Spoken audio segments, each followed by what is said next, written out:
We've heard that the burning platform is the issue of financial sustainability. And what we're hearing you say to this portfolio committee is that you need all of us to work together to ensure that we turn that situation around. I think the members are in concurrence with that. That give us the options, give us something to work with. We're in the process now of looking at the bill, if there are legislative requirements that need to be effected to give effect to some of those things. Maybe let's have that discussion. Auditor General Tsakani Maluleke says 924 million rand of resources are being protected as a consequence of the AG's office using its enforcement powers. The AG's office was given enforcement powers in April 2019. The Auditor General briefed Parliament on the 2022-23 local government audit outcomes. She says they have found that when a material irregularity notice is issued, then accounting officers act on the flagged matters. In terms of resource protection, 261 million rand has come back into the coffers of respective municipalities. 218 of financial loss has been prevented, and 444 million rand of financial losses are being recovered. That's a total of 924 million rand of resources being protected as a consequence of the AGSA using its powers of enforcement. And workers in Australia are now legally protected if they ignore their bosses after work hours. A new right to disconnect law came into force yesterday, designed to protect their personal time from work emails and calls. The rule ensures that employees in most cases cannot be punished for refusing to read or respond to contact from their employers outside of working hours. And for bosses or companies that insist, the authorities can intervene and even slap them with a several $1,000 fine. Taking another look at the top story at 3 o'clock, the airports company AXA has terminated a contract of over 100 million rand for automated border control e-gates awarded to the French technology company IDEMIA. For SAFM News, Kemudupi Makhalemeli. Coming up in your sports this hour, Boks back fussy to fly against All Blacks, and Cape Town City and Orlando Pirates MTN8 clash postponed. More details at 3:30. SAFM 104 to 107 nationwide, leading the conversation. They say first touch in football is very key. That's exactly what First Touch ladies want to display to grab a spot in the top 5. But UWC is onto something different. This is the Hollywood Men's Super League. Catch Mzansi Queens of the beautiful game. First Touch Ladies FC versus the University of the Western Cape Ladies FC on Sunday 1 September at 2:30 p.m. Live on SABC Sport on DTT Channel 4 and SABC radio stations. Also available at your fingertips on SABC Plus and SABCSport.com. Brought to you by SABC Sport. For the love of the game. British supergroup Smokey is touring South Africa in September. Party of the year with Mexican Girl, Needles and Pins, and of course, living next door to Alice. Smokey in South Africa. Cape Town 18 September, Pretoria 20 September, Port Elizabeth 21 September, and Carnival City on 22 September. Bookings at ltickets.coza, 011 815 3000 or smoky.coza. The SAFM University Debate Challenge is back. Join us for the 1-hour debate on This Week Today with Oliver Dixon from 6 to 7 p.m. on Friday, the 30th of August 2024 at the SABC in Bloemfontein. The University of the Free State will take on the Central University of Technology in what promises to be a nail-biting debate. The SAFM University Debate Challenge is an independent, non-partisan progressive initiative seeking to develop confident communicators, critical thinkers, and empowered global citizens. If you want to attend the debate, you can email info@safm.co.za.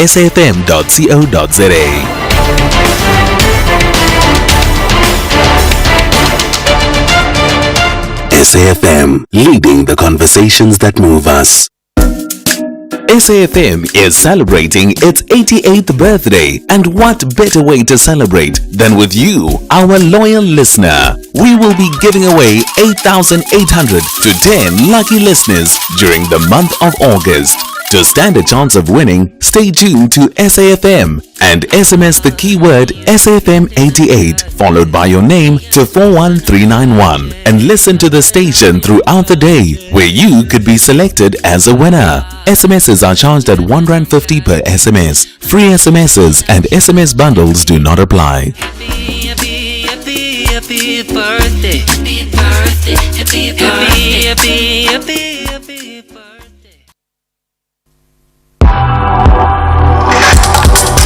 The National Pulse with Ashraf Garda on SAFM. You're listening to the National Pulse, weekdays 3 to 6 p.m. All right, so you come on, you tell me what for you moves the National Pulse today. You drive the National Pulse, what moves it? What are the biggest issues in the country that impacts on the national psyche? And of course, by definition, it impacts on your psyche as well.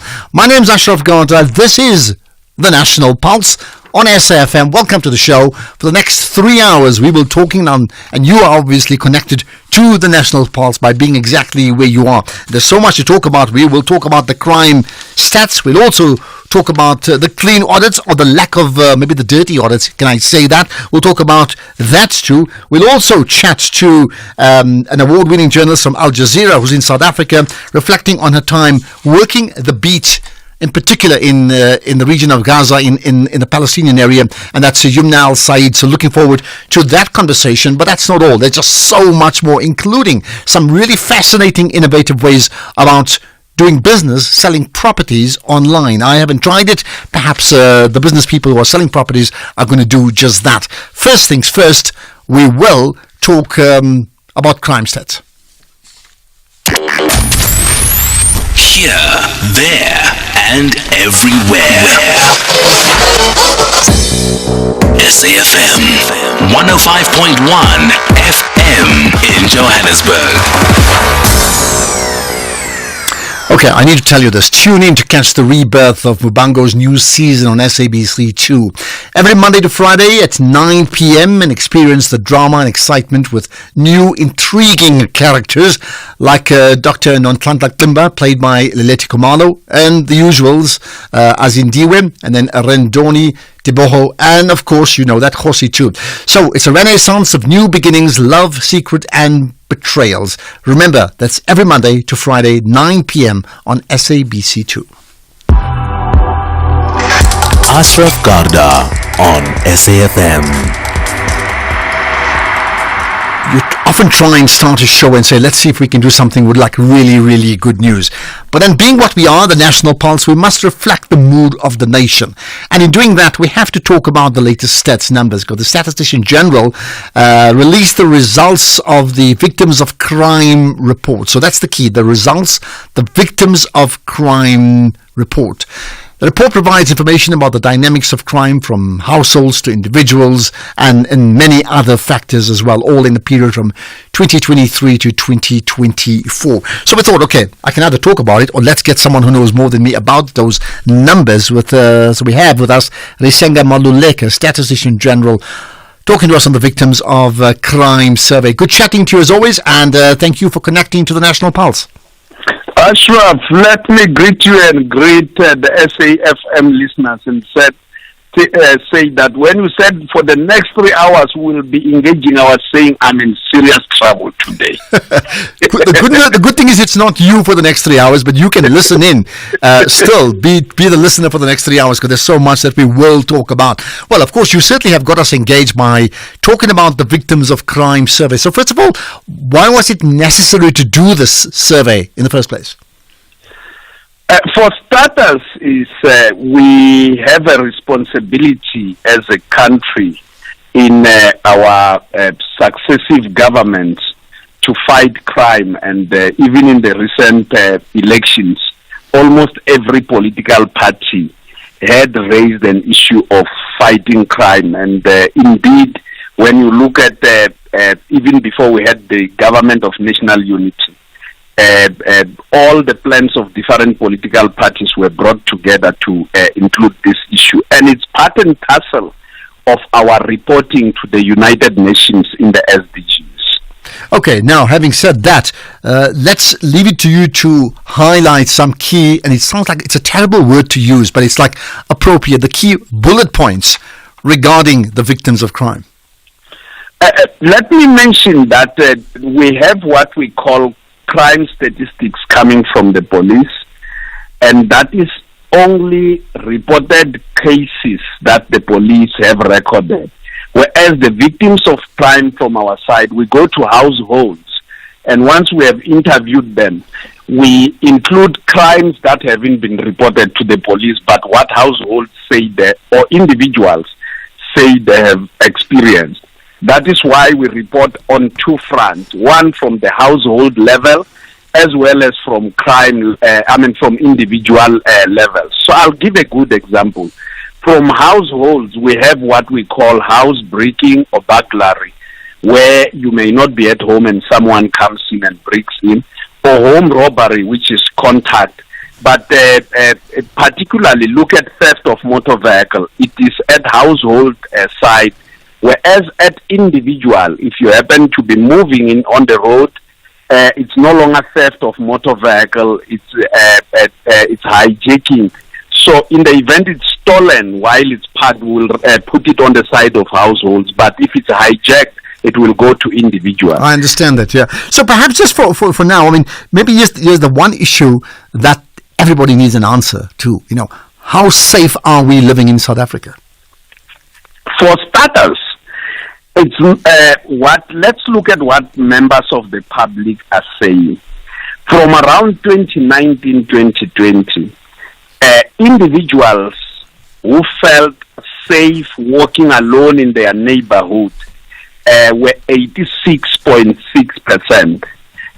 That's what individuals said. But now, as of 2023-24, they have declined to 80.4%. So we've declined by 6.2 percentage points. And walking at night in 2019-2020, we're sitting at 41.8. We are now sitting at 34.9. So members, individuals are indicating that they are feeling less safer walking alone in their neighborhood, whether it's during the day or at night. Mm-hmm. So that is an indication that as regards safety, people don't feel as much safe as they would have felt 5 years ago.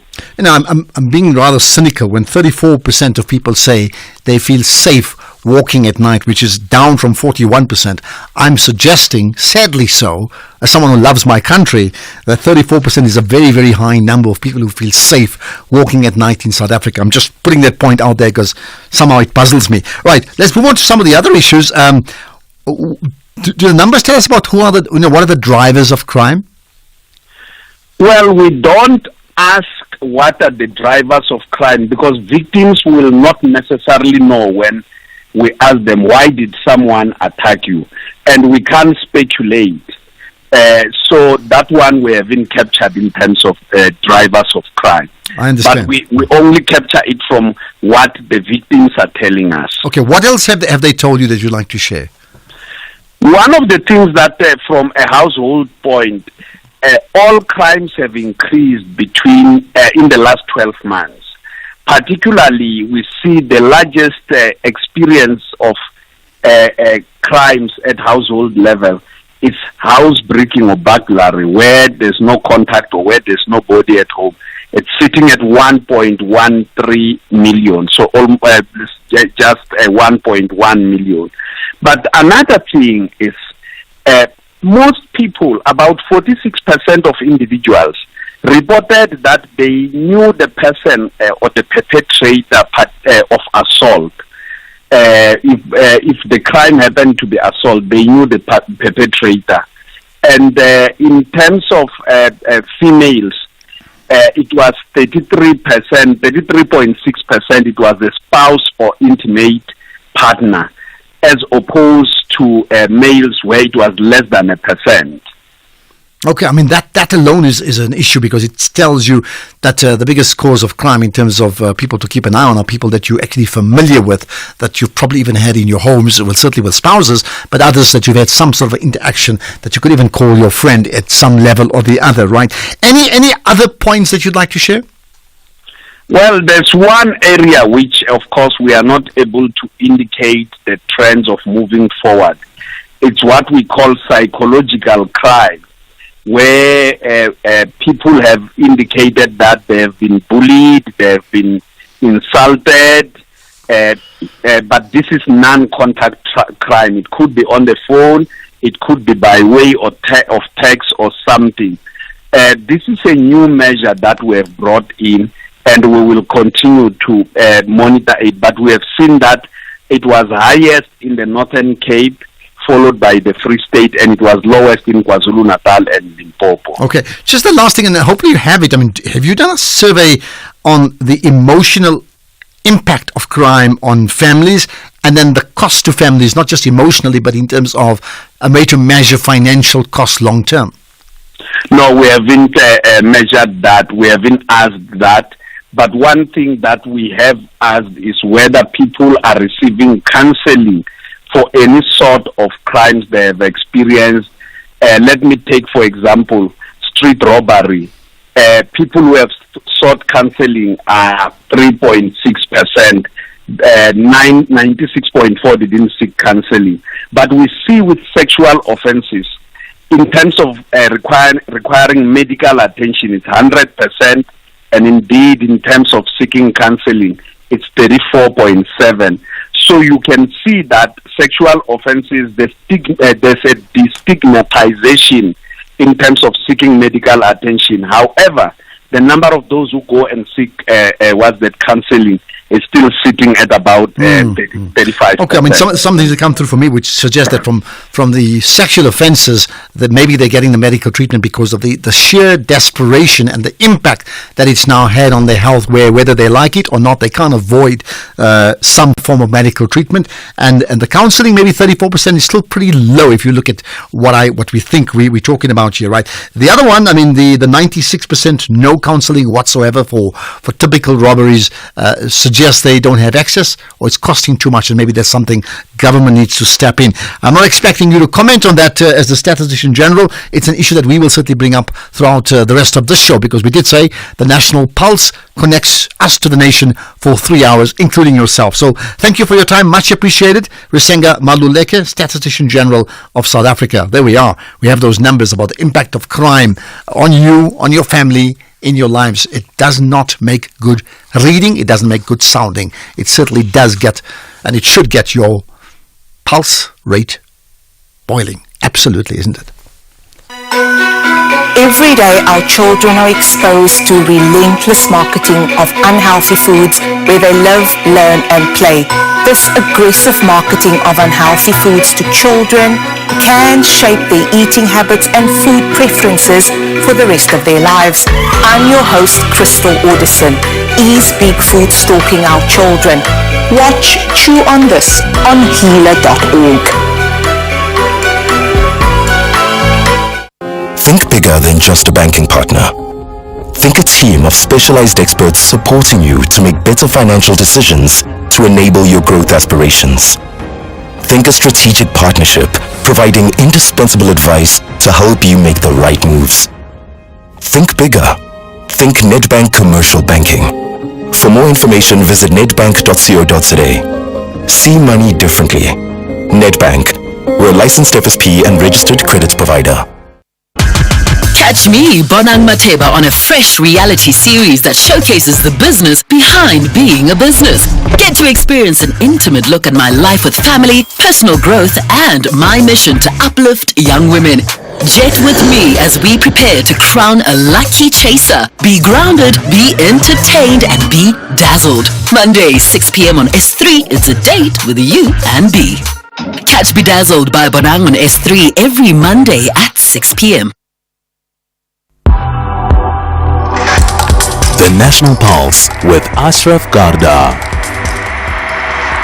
Right, now, do you have any thoughts? Because, I mean, really, you're the key driver of the issues that moves the National Pulse. So one thing is getting opinion makers and analysts and experts in the field to talk about the issues. The other is yourself. So what are your thoughts about what we've just discussed with the Statistician General regarding crime? I mean, he made some really interesting comments that should get you thinking. Do you have an opinion? I'm sure you do have an opinion. So, well, I've got my point. You tell me what your point is. Go ahead, call in 086 000 2032 and then voice notes to 0614 104 107. You can also text on that same number. But feel free as well on our social media platforms, particularly on the Twitter or X platform. Tag SAFM Radio, tag me. Use the hashtag The National Pulse and tell us what exactly you're thinking about the issues we've discussed and the bigger issues that we will talk about all throughout the show. One of them, as part of our daily Global Watch, is the issues of the future of Kenya's Raila Odinga. Now, you may know he's one of 4 men vying for the AU Commission chair position. It's, I suppose, prestigious, lucrative maybe, but certainly tremendous prestige, right? His own country believes that he's the finest person to lead Africa at the AU. Odinga intends to make the African Union a people-centered organization should he become its chairman. If this campaign succeeds, Odinga will then replace Musa Faki, who has served 2 4-year terms at the helm of the continental body. So let's try and make sense of his election moves, with David Matsanga, who is a political analyst and expert on diplomatic relations. David, welcome and thanks for connecting to the National Pulse. Thank you very much. Good afternoon, the entire Africa, and good afternoon, the globe. Thank you. Right. So let's start with this. Raila Odinga, should he stand as for the AU chairman position? Yes, why not? If you are looking for Pan-Africanism, you get it in Raila Amolo Odinga. If you are looking for a struggle for a better Africa, you get it in Raila Amolo Odinga. If you are looking for people who can speak and talk about Africa, who can change Africa, who can reject the Western Hemisphere influence on African Union, you get it from Raila Amolo Odinga. So for me, I don't want to lie to you. I will go with him. I will support Raila Amolo Odinga, and I encourage African heads of state, this time to get our organization back, to capture back our organization that has been let down by Dr. Muhammad Faki.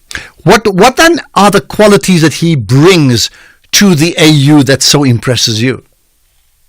EU needs a people-centered organization. EU needs political education spread across Africa. EU needs safeguarding the borders that were there for Africa. It needs to solve problems. It needs to initiate projects that will bring peace on the continent. Raila has got those peace moves. He has got contacts. He has got the ability, the sense of, being independent-minded person who can say, no, enough is enough. At the moment, we don't have that in African Union.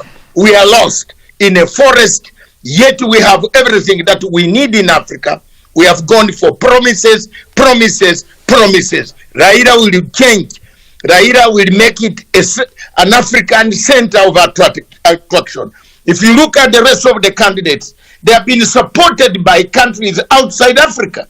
And that is why I, Dr. David Matsanga, as an expert and a man who has grown and seen conflicts on the African continent, I will support Raila Amolo Odinga. Okay. For him to take up that position, how would that affect the work that he's been doing in Kenya?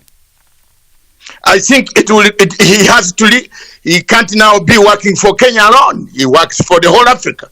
If he takes up that position under which he will succeed, with the help of other African leaders, with the help of other Africans whom we are going to contact.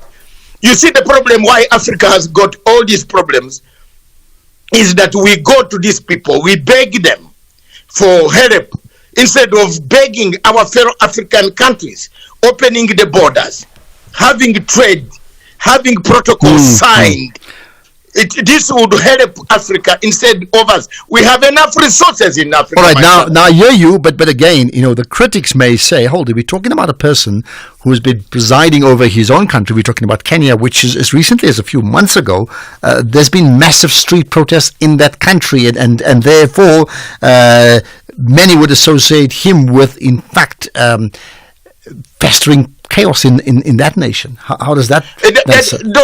Those street protests were spontaneous. They were not arranged by Raila Amolo Odinga. Street protests everywhere, even your place in South Africa where you are. There are younger men who are not very comfortable with you. The only problem that you have done is the state of governance. The structures of governance in South Africa prevents such street demonstrations like the ones in Kenya or the ones in Uganda or the ones in Nigeria, because you have a proportional representation system in South Africa that cushions some of these problems. Okay, I hear you, but let's talk more about Raila Odinga than South Africa. So the point I want to make is what about his role in Kenya so gives you the confidence when many others are skeptical based upon his track record in Kenya and not anywhere else? I am not looking at Raila Odinga from the record of Kenya. I'm looking at Raila Odinga, whom I saw about 40 years ago in exile in Norway, in Sweden, in fighting for parties to return in Kenya. I'm looking at Raila Odinga, whose credentials for fighting for freedom that have sent him to jail like a Mandela. But why would you not? But David, just to wrap up then, to end with, why would you not look at his track record in Kenya when that is the current track record versus what happened 40 years ago? Because he's going to lead Africa, he's not leading Kenya. He's going to lead Africa, which is a Pan-African organization. We want at Africa, at the helm of African Union, sir, we want a person who thinks for Africa, who dreams for Africa, who talks Africa, who can bring salvation, who can open up borders, who can have one passport, who can have protocols of Malabo signed and endorsed, who can make Africa peaceful, remove conflicts. Here's my last question to you. We're on to news now. Does an AU chairperson have that power? Because I would suggest they don't. They do have the power, but the other one has not used them. He has sent the powers to France. You notice that all French-speaking countries in Africa have conflicts because Dr. Mohamed Faki has left everything and takes orders from France. We are having coups coming in French territories because of Dr. Mohamed Faki. Okay. People are not being condemned. You condemn Sudan and you leave Chad. What type of organizational structure are you doing? All right, David, I'll tell you what, one thing about you, David, we leave it at that. Whenever we talk, you certainly move the national pulse. There's no question about that. Appreciate your time. We'll have this up as a podcast as well, ASAP. David Matsanga, political analyst, expert on diplomatic relations, reflecting on Raila Odinga's push to become the new African Union chairperson. Based upon the conversation we just had, are you convinced? I mean, you can't vote, but if you could, would you vote for him as the chair of the African Union? Let's get the news headlines now. Just gone 3:30. Here's Madupi. Thank you very much, Ashraf Garda, and a very good afternoon. In your headlines, Asawa, the SIU says it is probing the misuse of more than 100 billion rand in taxpayers' money from various government departments and entities, including SOEs. Airports company AXA has terminated a contract of over 100 million rand for automated border control e-gates awarded to the French technology company IDEMIA. And the SABC Group CEO Nomsa Chabedi says it is near impossible for a public broadcaster to survive with no government investment. A full news update coming up 4 o'clock. SAFM, guiding you through the rush hour traffic. Good afternoon. Starting off in Gauteng, the M2 eastbound in central Johannesburg has delays towards Crown Interchange. Jan Smuts Avenue southbound in Dunkeld West has a crash near Bompus Road, and Bryanston Drive westbound has a crash reported before Main Road. In KZN, the N2 southbound has roadworks reported, one lane open at Manzamtoti. The N3 in Howick has roadworks with traffic restrictions between Lions River and Balgowan, and the M4 has roadworks with traffic restrictions at Tongaat Beach, so expect delays. In Mpumalanga on the N2, a crash reported south of Ermelo in Cape Town. The M3 southbound has a crash reported after Upper Hillwood Road, causing heavy delays. On the N1 in Paarl, the Huguenot Tunnel has been closed for trucks and other heavy vehicles. Passenger vehicles can use the tunnel. Doncaster Road in Kenilworth has a fallen tree reported in the Kenilworth area, so you're asked to expect delays and diversions. Baden Powell Drive in Muizenberg has sand reported on the carriageway near Coastal Park. With your traffic update, I'm Irma G. This is SAFM Sports with Tuming Khapele. And our very own Minister of Sport, Chumi, let's talk rugby. Yes, a very good afternoon to you, Ashraf, and our listeners. Well, Apalele Fassi has retained his place at fullback for the Springboks, while Jasper Visser is set to make his first appearance of the season as Rassie Erasmus made changes for the clash with the All Blacks at Ellis Park on Saturday. Erasmus made 9 changes to the team that defeated the Wallabies in Perth.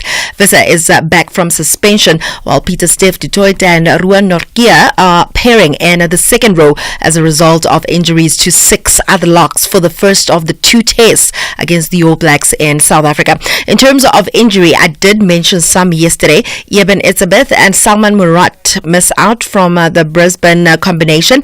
The other locks unavailable for selection is Argies Snyman, Franco Mostert, Louis de Jager and Jean Klein. And Fassi retains the number 15 jersey with Vili Leroux out of the matchday 23 entirely.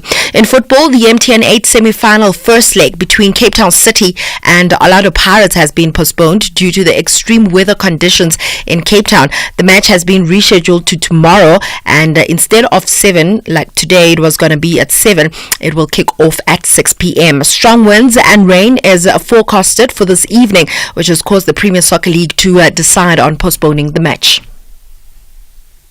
The decision to postpone the fixture was due to severe weather conditions in the Western Cape and following the advice from the City of Cape Town authorities and stadium management, who reported gale force winds averaging speeds of 67 kilometers per hour.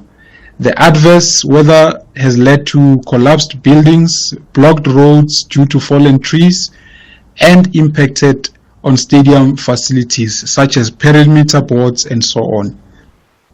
Tickets, which have already been purchased for today's match, will remain valid for the rescheduled fixture. Well, still staying with football, coaches and players in the Hollywood Bet Super League has continued to shower the University of Western Cape with congratulatory messages after the Cape Townians won the 2024 CAF Women's Champions League COSAFA qualifier in Malawi on Saturday. UWC winning 9-8 on a penalty shootout against Gaborone United, becoming the first ever university to not only participate in the tournament but also win it. And UJ Ladies captain Refile Maseko says as athletes they have been inspired by their fellow students from UWC. I was screaming, especially the penalty. It was so frustrating to watch. But I mean, big ups to them. They didn't play for only UWC. They played for all of us, institutions, all the girls in South Africa. I mean, also giving us the opportunity to have 3 teams now going to having the opportunity to play CAF next year. I mean, it's big. It's big for them. It's big for all of us in South Africa. So I'm happy for them. I mean, it's inspiring because also it's an institution. It's students. They're young. They're fresh. And playing against African players is quite challenging. The fact that they could maintain the tempo, the pressure, and they actually topped it, it makes it possible for all of us. Like, it gives motivation for us that are in South Africa studying, and yeah, man, it's just a big thing for all of us. Elsewhere, Manchester United forward Amad Diallo has been recalled to the Ivory Coast squad for the first time in some 18 months as they begin the defense of their Africa Cup of Nations title. They begin their bid to qualify for the next finals in Morocco in late 2025 with qualifiers against Zambia at home on the 6th of September and away to Chad on the 10th of September.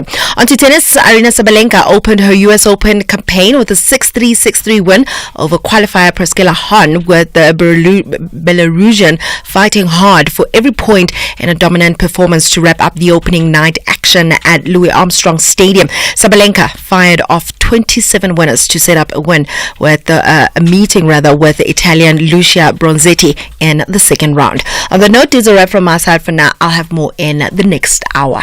Okay, so before I let you go, I wanted to talk about the postponed game. That's a weather story. Yeah. Right? Nothing fair weather about this one yet. So we touched on it yesterday. I mean, how much do you attach the Springbok result against the All Blacks? Meaning, if they win, how important is it? If they lose, how important is that? It's always important to win against the All Blacks. And I mean, yesterday we did touch on some of the players being injured, but I'm just looking at, earlier on I was focusing on Apalele Fassi, and he brings a different skill versus Willie Leroux. He brings a big foot, and particularly with the altitude in Johannesburg, he's going to come in very handy. But I'm just looking forward to just seeing those young players against an All Blacks. That's like the greatest test of all, and then winning it, absolutely great. I was listening to the assistant coach saying yesterday that obviously they wanted to win against the All Blacks at the World Cup to show that they are the best in the world, but now it's a different dynamic in terms of the test, and they still want to win to show that, listen, Absolutely. We can beat them. And let's not talk about the All Blacks. They're talking about the Springboks, just so that you know that, right? Point made. We'll talk more sport in an hour. Righty. At Specsavers, we're committed to offering affordable and professional eye care. That's why we're offering 1,500 Rand worth of savings with our winter promotion. Get a free frame up to the value of 1,500 Rand, or use the 1,500 Rand on one of our leading lens enhancements. To qualify, simply purchase a comprehensive eye examination and prescription frame and lenses. Book online or call your nearest store today. Specsavers, for affordable eye care and a whole lot more. T's and C's apply. Hey Mike, congratulations on your retirement. Thanks, Andile. Are you preparing for it? Yes, but not just for myself. For you and? For me and my employees. Oh. Since we moved to Old Mutual Corporate, their retirement funds have not only been safe and secure, but gaining competitive returns through exposure to diverse investment markets.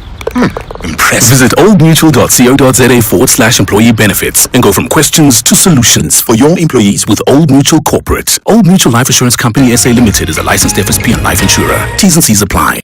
The citizens are fueled up to grind a very important win in the first 90 minutes against the Buccaneers. But the big boys from Orlando are just too hungry to triumph and leave the mother city painted in black and white. Bonke Bati, Siapambili. This is the first leg of the MTN 8 semi-final.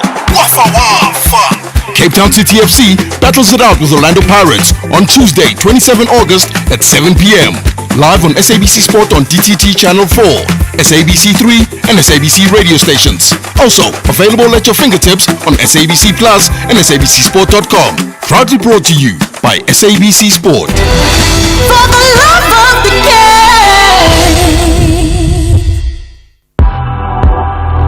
X at SFM Radio and at Ashraf Garda.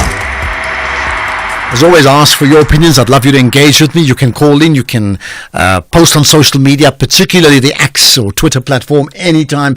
But also you can send out a voice note. And talking about voice notes, if you want to join the National Pulse WhatsApp channel, that's on WhatsApp, of course, just voice note. Just send us a text saying add to channel 0614 104 107.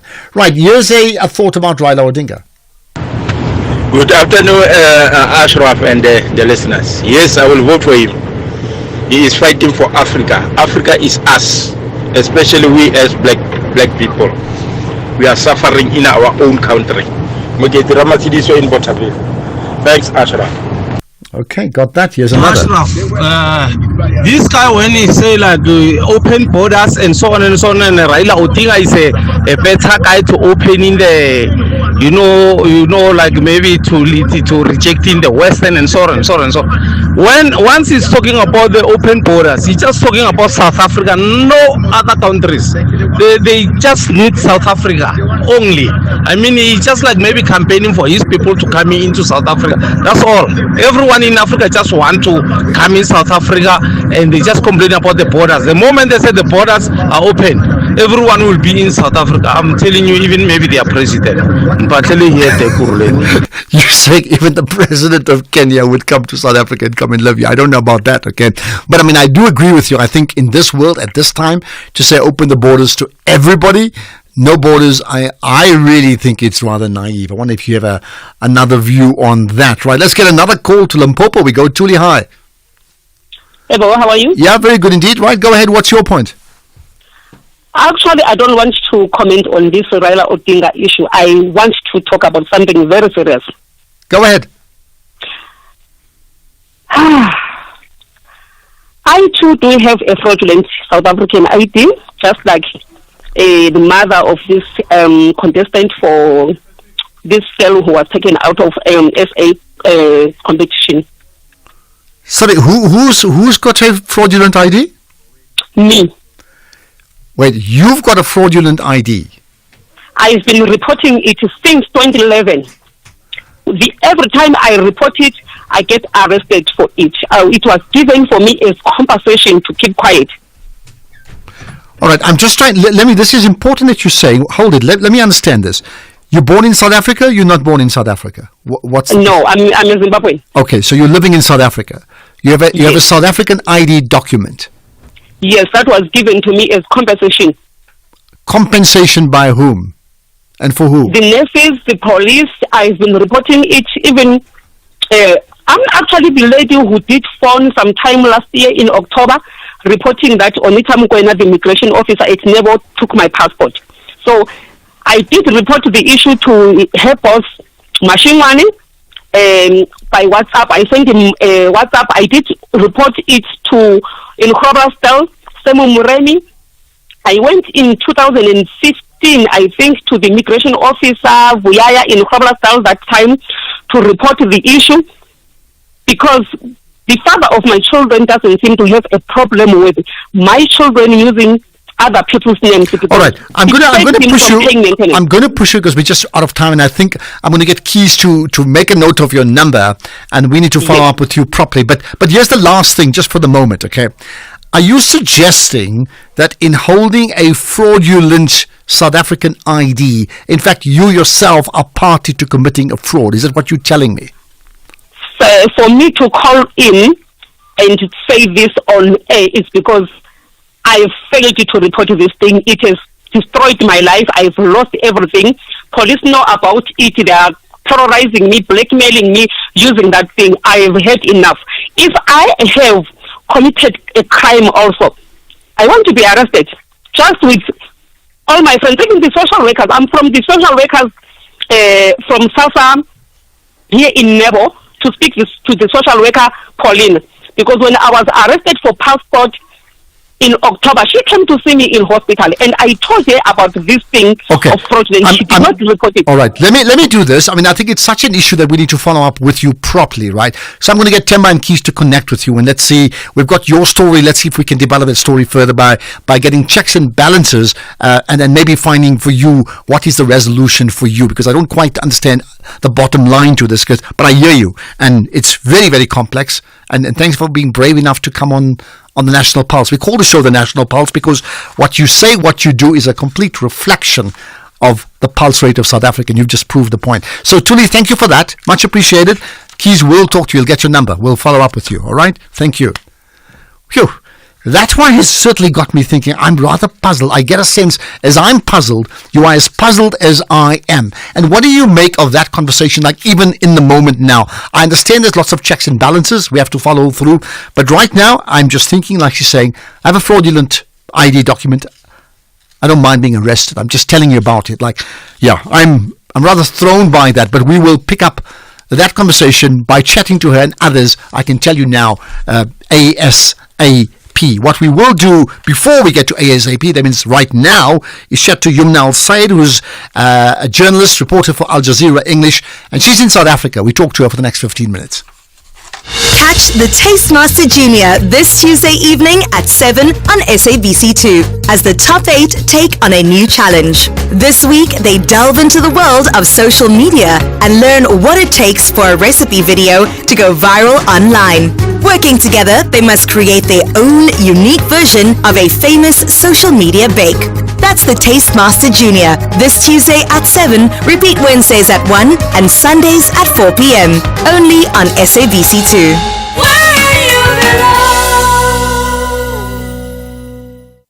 Need a loan?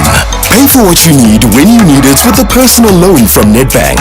And if you open a MyGoals Plus or MyGoals Premium account, you can enjoy 200 Rand cashback every month for the duration of your loan.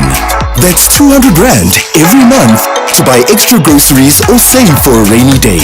Visit nedbank.co.za and join the bank that's best for your loans. See money differently. Nedbank. We're a licensed FSP and registered credit provider. T's and C's apply. Big ups to all the women of Africa Tonga. Incredible characters in various fields. When you set your mind onto something, your winning mentality is difficult to defeat. On and off the field.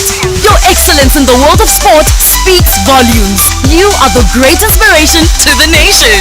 Happy Women's Month, courtesy of SABC Sport. For the love of the game.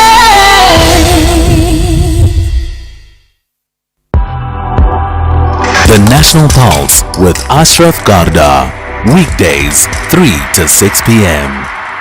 There's no question about it that of all the global hotspots, the one you cannot ignore is the goings on in the Middle East. And of course, you have your own opinions about it, but you just cannot ignore it, perhaps to the same degree like you can't ignore the American election, whether you like it or not, and perhaps what's happening between Russia and Ukraine and maybe the upcoming BRICS summit and the implications thereof. So when we get a chance to speak to someone who's actually worked the beat in the region of Gaza in Palestine, then we best talk to her. Yumna Al-Said is with me. Yes, a reporter for Al Jazeera English, and thanks for joining us. You are now connected to the National Pulse. Thank you, Ashraf, for having me on your show. It's a true pleasure. Thank you. Why are you in South Africa, firstly? In South Africa, in a tour that's organized by Salam Media, to the main thing that I usually do, going over the world. I want to speak about Gaza. I want to speak about the genocide ongoing in Gaza and the fact that it's still ongoing for the past 11 months until now. And when people find out that you're a journalist or a reporter, but you're not just a reporter sitting in Qatar or in Turkey or Morocco, you're actually reporting from Gaza as you have done, I think, the last decade, right? What's the most common first question people ask you? Well, it's very important for them because they're getting a testimony from the ground. It's different than when it's someone speaking to them and they have never been inside Gaza. I've been inside Gaza. I've survived this genocide, but it's still ongoing, and this is my job. So everybody wants to know exactly how it is on the ground. I can give them those details that they don't see on TV. Now, of course, I would start by asking you, certainly you being a journalist, and so am I, about, what's it like, marrying the two, being the journalist on the beat, reporting a story that has global implications, covering it right, but at the same time, you have family, you have a husband, you have children, and how do you marry those two? But I'll tell you what, don't answer that, because what we did, we picked up some sound bites from some of your previous conversations, and this is what you said. It was a constant struggle for me to be able to balance both roles as a mother and as a journalist. I need to be in the field reporting and at the same time knowing for sure that my family is subjected to all these dangers. One day I got a call from my husband. He told me that the area where they are has been under very heavy bombardment. I was already reporting about the bombardment being very close to the area of where I live. And I would call him between lives. Are you guys okay? Are you guys all right? I knew that my kids were terrified and they needed me, their mother, to be there, especially my youngest one. I was not able to go home. I was trapped out of that area and they were trapped inside that area under heavy bombardment. I spent that night in the bureau because I was not able to go home. It was the worst time of my life. And I'm sure you're reflecting on it as you hear it again. It was the worst time of my life. Surprisingly, Ashraf, that was just 3 days after the war started. Just 3 days. Okay. I spent 3 full months in Gaza. Every day was worse than that night. Every single night was a nightmare. Every single day was a nightmare. And I thought at that moment that that was the worst that could happen, but I saw even worse after that. And I was constantly out there in the field thinking, am I going to be returning home, finding my children still alive? Are they going to be safe? Are they not going to be targeted? Will I be safe coming back home to them? It's extremely tough. When you're a journalist, you're doing your job. This is your duty and your responsibility towards your people, towards the entire world, even towards the people of the world, towards that audience of the world that is waiting for you to inform them, and you know that your life is in risk or your family's life is in risk just for doing your duty. So let me ask you the oft-repeated question. The one narrative is that the Israelis have destroyed Gaza in Palestine and the people have got what they deserved because of the attack on October the 7th against innocent civilians that destroyed people having fun at a party, and they killed people and it took people hostage, so they're getting what they deserve. The other narrative is that, again, the people of Gaza, Hamas in particular, in taking these people hostage and killing them, they did what is right to pursue what they felt was a wrong, and nobody was listening to them. And the problem goes back to, was it 1917? I'm going back to the Balfour Declaration, and then what happened thereafter. That's the second narrative. And the third one would be somewhere in between the two, right? Let me tell you the third narrative. Some wrong. You tell me. I'll tell you the third narrative. The third narrative is that the 7th of October was the first reaction and not action by the Palestinian fighting groups in Gaza, in particular Hamas. Before the 7th of October, for the past 17 years, in particular Gaza Strip has been under lasting Israeli siege. It has been turned into an open-air prison. Measures, restrictions on the movement, on goods entering, on the people coming out of Gaza, on medications necessary for treatment of all patients in Gaza, including cancer patients. We had at least 200 plus cancer patients die every year because of the lack of treatment. This is before October 7th. This is for 17 years before October 7th. I'm going to fast forward only because I'm worried about time. You've used the word genocide 3 times. Now, we know that our country, South Africa, has taken up a particular position regarding that. Why do you call it a genocide? I call it as a genocide because under international law and humanitarian laws and UN conventions and resolutions, these are genocidal acts. When you target hospitals, when you kill patients, children, premature children in incubators because you target the oxygen station and the generators, when you detain the doctors and you kill them in torture, when you bomb civilians in tents in areas that you have designated as so-called safe zones and you burn them alive, all these are atrocities and war crimes under all international laws, humanitarian laws, and UN conventions and resolutions. These are genocidal acts. When you starve a population, you starve them systematically, and you see them dying of malnutrition, and you thirst them, this is a genocidal act. What for you? Just one last thing, Ashraf. When you open your fire over on people, on displaced civilians who are going to get their humanitarian aid, and you just open your guns on them and you kill 100 plus people and injure over 300 people just for fun, that's a genocide. Okay. What for you would have been and I'm not going to go back to 1917. We know about that. There's many people I feel strongly about. That's where the problem started, and I've said so before. But let's look at October 7 as a particular signpost. What for you would have been an adequate response by the Israelis to the response from Hamas? They would have targeted Hamas camps. They would have targeted Hamas infrastructure, not target every single residential home where civilians and armed civilians are living, not target all media offices, not evacuate 2 million people from their homes, not starve an entire population and thirst them. Okay. We have nothing to do with this. The critics say that Hamas are using civilians as willing human shields, and therefore the Israelis have no choice but to target those shields who are the citizens. That is such a lame lie.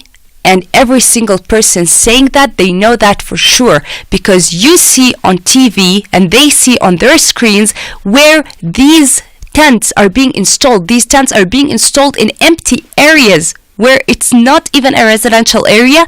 People install their tents there because that's where the Israeli army has directed them to. Okay. So Mawasi and Khan Yunis and Rafah and Deir al-Balah, which Israel has targeted over and over and over and killed thousands of people, how can that be Hamas infrastructure or even Hamas people among them? We've got a minute to go, so I'm going to push you. What for you would be the just resolution to the problem? Israel first needs to end this war. It needs to open the borders for the humanitarian aid. It needs to stop slaughtering the civilians, and it needs to free the Palestinian detainees and hostages held in Israeli prisons with no crime, without trial, and then the Israeli hostages can also be freed in return. It's not that Israeli hostages should be kept in Gaza, but the civilians in Gaza should not be paying the ultimate price for something they have no hand in. Right. The last thing for you, what's it been like, not just for you, but other journalists covering this story from around the world? Just a 30-second answer. Other journalists? Well, you and others. What's it been like working that field? Well, it's very different because other journalists around the world have abandoned the right in covering this story, fighting for the freedom of press and speech and entering the Gaza Strip to cover this story. Palestinian journalists inside Gaza are the ones who are risking their lives on a daily basis to cover this story. International journalists are only following the Israeli story, and that's being biased to the Israeli story without putting the integrity of journalism as their first choice. I'm going to end with playing this sound of you literally working the beach in the midst of a war, and this is what it sounds like.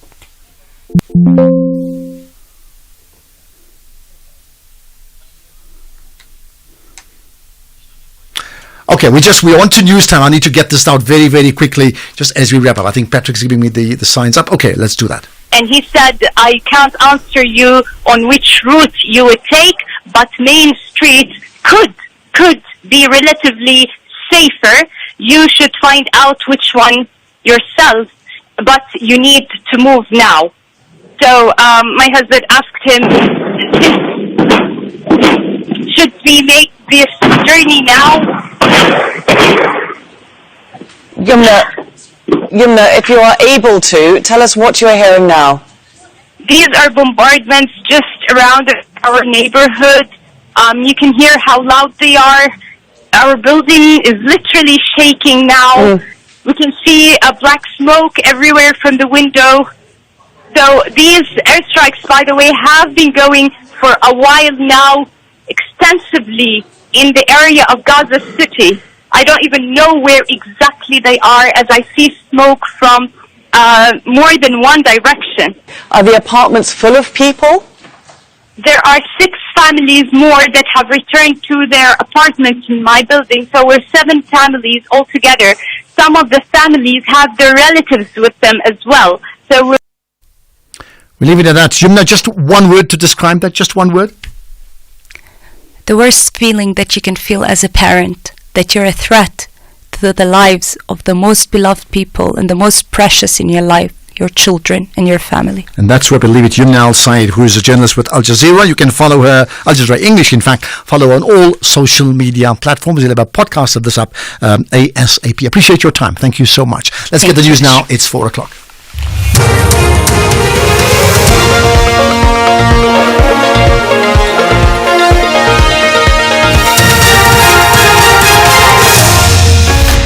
Top stories is how the SIU to probe billions in misused tax funds, and AXA terminates a multi-million rand contract. A very good afternoon. The SIU says it is probing the misuse of more than 100 billion rand in taxpayers' money from various government departments and entities, including SOEs. The SIU told the Standing Committee on Public Accounts, SCOPA, in Parliament that some of the allegations of maladministration and corruption include investigations into a conflict of interest by senior government officials. The SIU's Leonard Lekgetho says the scale of the rot in the flouting of regulations includes even the National Treasury, among others. The amount that we're currently looking at in terms of national department is 183 billion. And when you look at the provincial matters, including the provincial SOE, the matter currently under investigation is 9.1 billion. And in terms of local government, all the matters that are currently under investigation is 1.7 billion. Then in total, we are currently investigating matter to the value of 194 billion. That is it from regarding the ongoing investigation. The airports company AXA has terminated a contract of over 100 million rand for automated border control e-gates awarded to the French technology company IDEMIA. AXA says as a result of the ongoing court case, the contract has been terminated in line with the conditions of the service legal level agreement, which allows for a 60-day notice period. AXA spokesperson Ernest Mulibana. The biometric and digital identity technology project remains key to AXA's short to medium-term strategy to ensure a seamless and efficient customer experience, connecting passengers to their next destinations, opportunities, and goals. As such, AXA intends to pursue the project in the near future.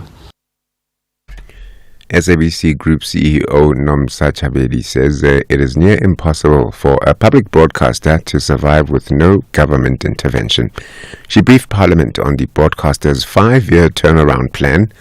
She again called on MPs to change the funding model of the SABC to ensure its long-term sustainability. Less than 20% of citizens pay their TV licenses, and 83% of the broadcaster's income comes from commercial stations. Chabedi says this is not sustainable. So what I'm saying is that no broadcaster survives if it has to self-fund a comprehensive public interest mandate. Therefore, what we are asking this August committee is to champion government investment in a public broadcast mandate. Defense Counsel Thulani Mngomezulu says the person that pulled the trigger killing Senzo Meyiwa was Longwe Twala, who was present inside the Kumalo home. Mngomezulu made this assertion at the High Court in Pretoria during the cross-examination of ballistics expert Colonel Chris Mangena.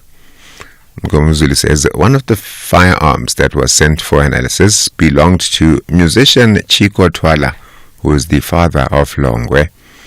Despite Mangena saying that the firearm tested negative, Mngomezulu insists that Longwe was the shooter.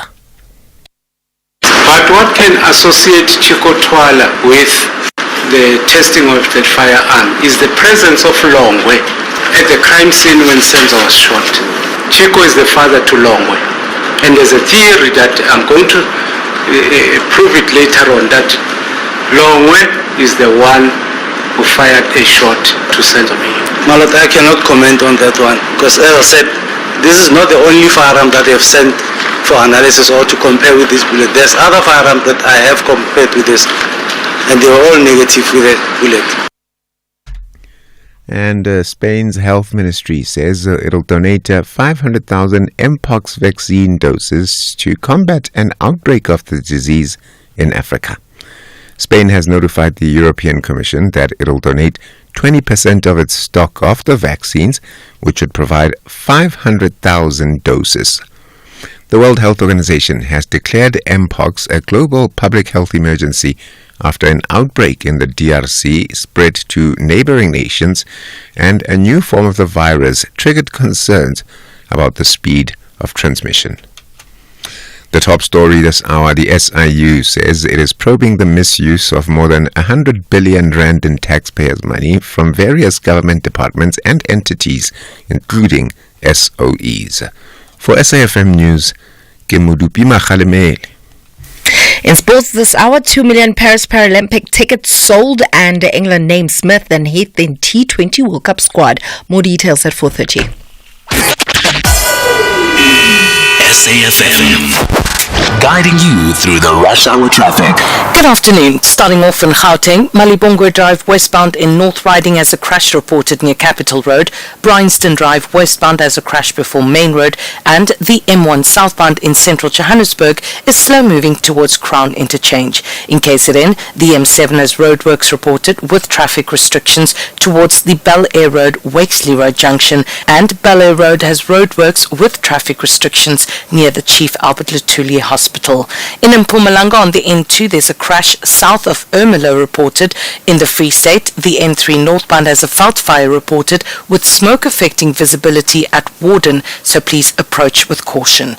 In Cape Town, the N2 Nelson Mandela Boulevard outbound queuing towards Hospital Bend, the M3 Philip Hosana Drive outbound queuing towards Hospital Bend, the M5 southbound is queuing towards Racecourse Road, the N7 Jakes Hadwell Drive southbound slow moving at Beaufort Circle, and the N1 inbound has a crash reported after the Okavango Road exit. All lanes are open. With your traffic update, I'm Irma G.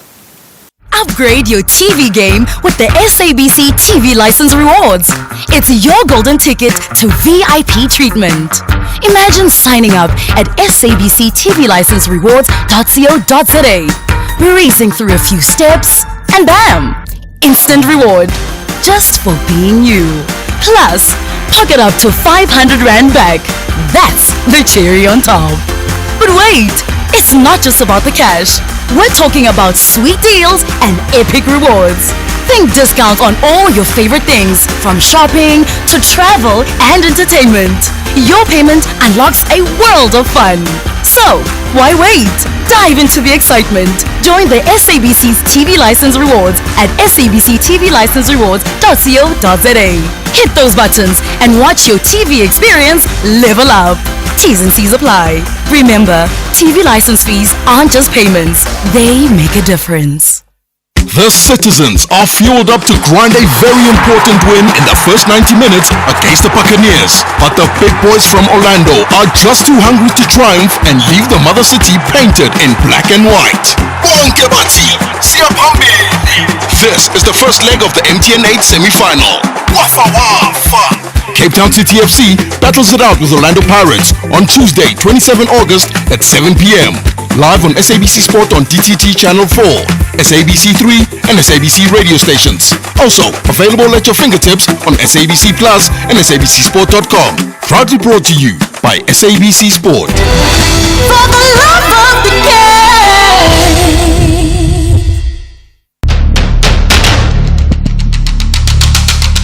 The SAFM University Debate Challenge is back. Join us for the 1-hour debate on This Week Today with Oliver Dixon from 6 to 7 p.m. on Friday, the 30th of August 2024 at the SABC in Bloemfontein. The University of the Free State will take on the Central University of Technology in what promises to be a nail-biting debate. The SAFM University Debate Challenge is an independent, non-partisan progressive initiative seeking to develop confident communicators, critical thinkers, and empowered global citizens. If you want to attend the debate, you can email info@safm.co.za.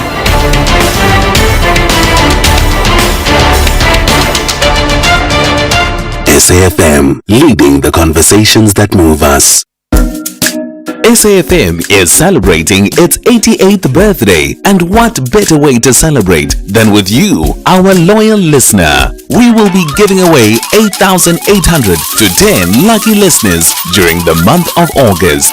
To stand a chance of winning, stay tuned to SAFM and SMS the keyword SAFM88 followed by your name to 41391 and listen to the station throughout the day where you could be selected as a winner. SMSs are charged at R1.50 per SMS. Free SMSs and SMS bundles do not apply. Happy birthday. Happy birthday. Happy birthday. Happy birthday.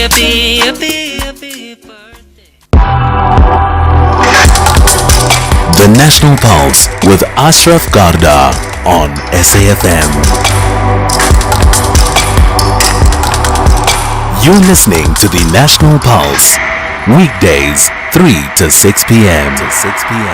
Tell you what, we'll have a podcast of the conversation I had with Yumna Al-Saeed, the Al Jazeera English reporter, up in no time. So check it out. Either we're going to tweet it out, as well as on SFM on Facebook, but also go to the website sfm.co. Or, by the way, just if you wish to join the National Pulse WhatsApp channel, where you'll get quick links ASAP 0614 104 107 and just say join channel. So we'll get you there. The same with that conversation regarding the woman who called in Tuli regarding this issue of identity forgery, theft, fraud. I'm really trying to get my head around that conversation, and I'll do that shortly. Let's try, however, with getting all our heads around the important issues around the Auditor General's report on the local government audit outcomes. It's a really important issue here.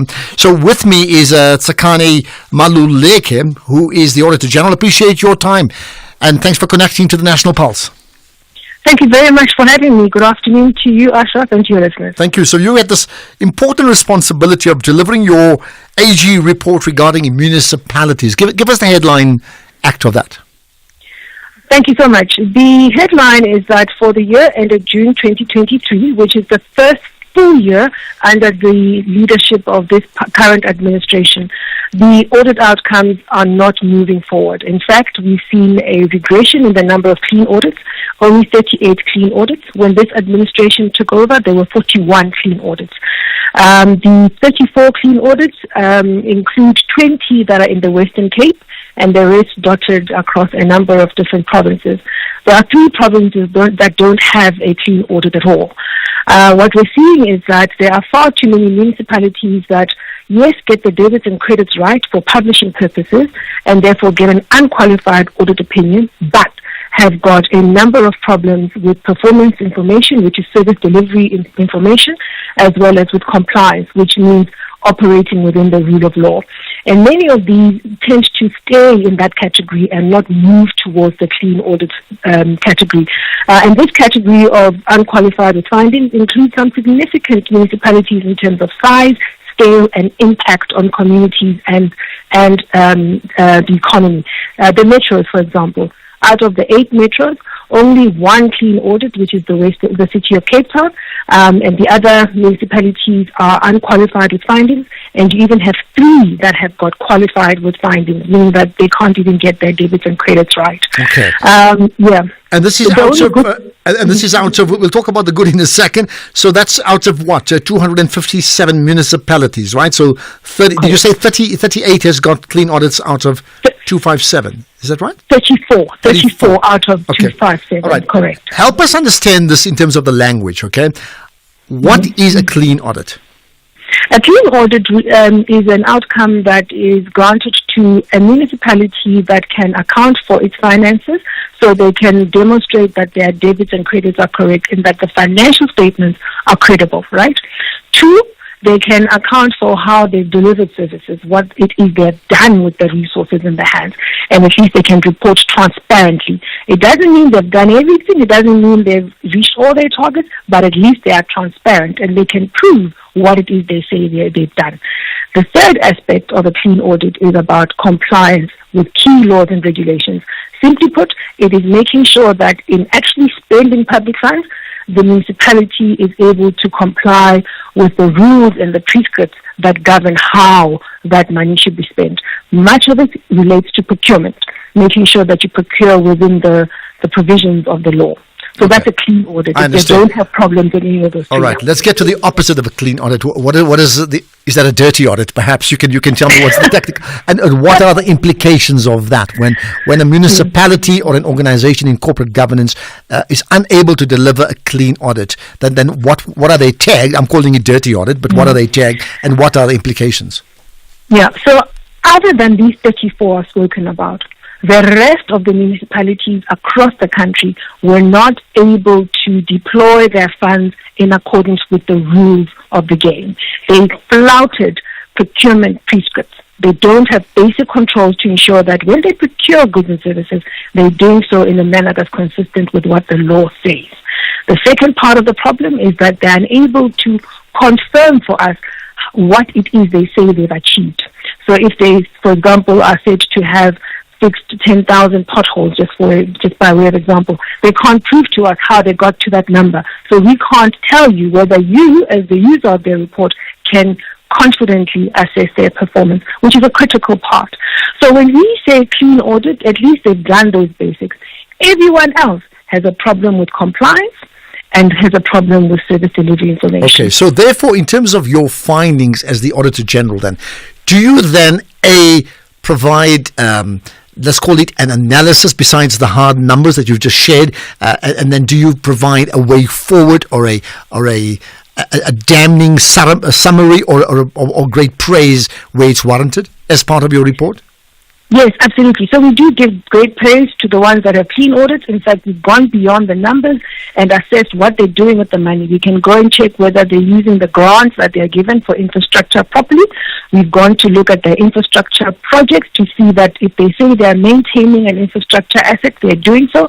If they say they're building a new infrastructure asset, let's say a wastewater treatment plant, that is done properly. So we've been able to check and confirm that most of the clean auditees, the ones, the municipalities with clean audits, they do those things properly.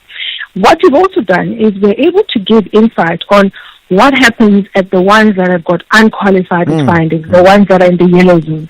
And we're able to then go and see on site what's happening with the infrastructure projects. We went to visit a total of 75 infrastructure projects. And what we found was that the majority of them, 72% of them, had some or other problem.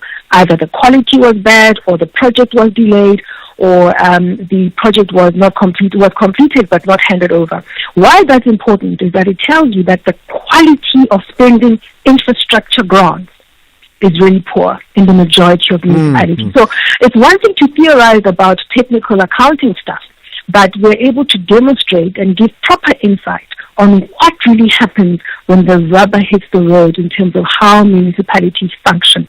We've been able to also raise the alarm around disclaimers of audit opinion, which is the worst audit outcome you can get. At least that's improving. Slowly, it is improving. I think that's good news. We've also raised the alarm where municipalities don't submit financial statements or they submit them late.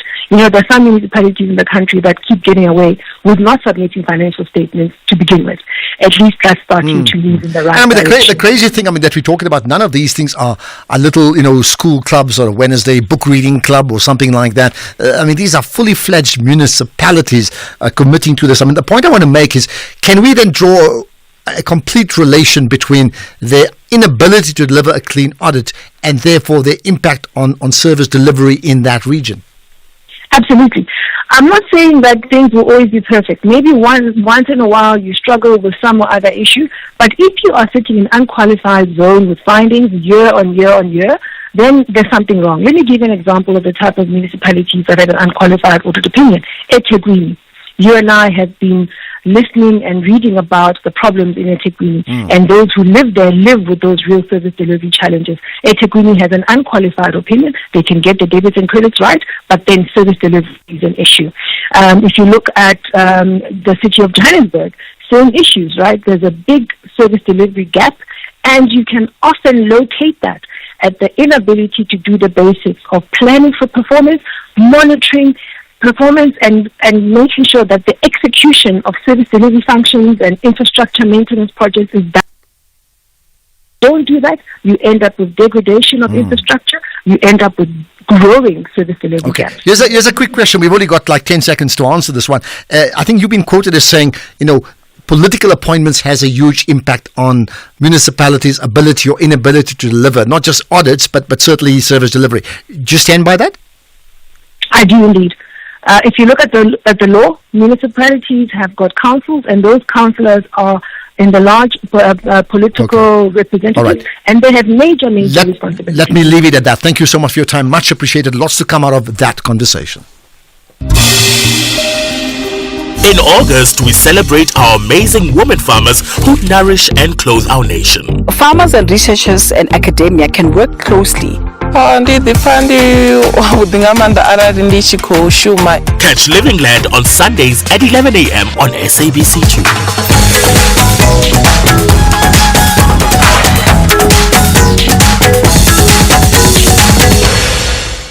Masandawana want to impress the Yellow Nation with victory in the first clash against Tellies to get to the second encounter with huge smiles. However, the maroon and gold outfit want to dominate headlines as the football brains that knows how to stop Bafana Bastille.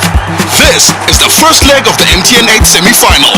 Wafa Wafa! Catch Mamelodi Sundowns FC versus Stellenbosch FC Wednesday, 28 August at 6:30 p.m. Live on SABC Sport on TTT Channel 4, SABC 3 and SABC radio stations. Also available at your fingertips on SABC Plus and SABCSport.com. Proudly brought to you by SABC Sport. For the love of the game.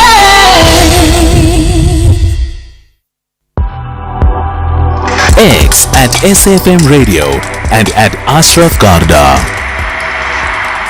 It's interesting, the Auditor General made reference to the goings on in KZN in terms of the problems the Tekwini region in particular has had, right? So with that in mind, I think this is very topical. The KwaZulu-Natal Police and the Durban Metro Police officers, they conducted a raid on the Durban CBD today. They looked at many issues and there are some really significant findings.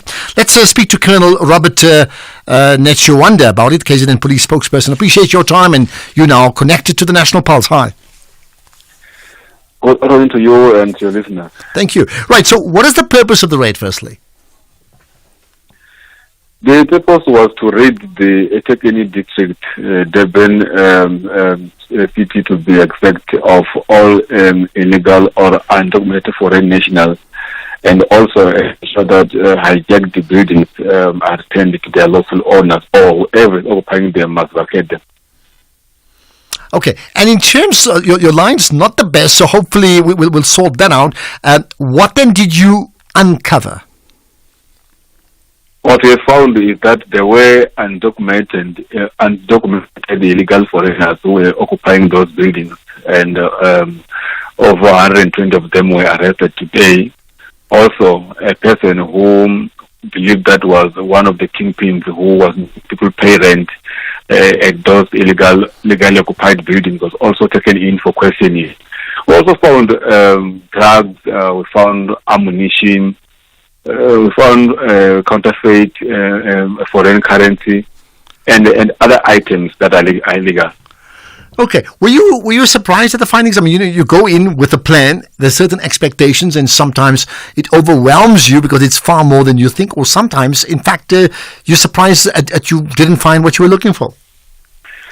What was appalling was the conditions that people are living in there, because in most of the apartments there's water everywhere, and illegal connection of electricity, and there are just cables everywhere, and which is very dangerous. So those things were very appalling, that people could live there like that with a very bad stench in those buildings.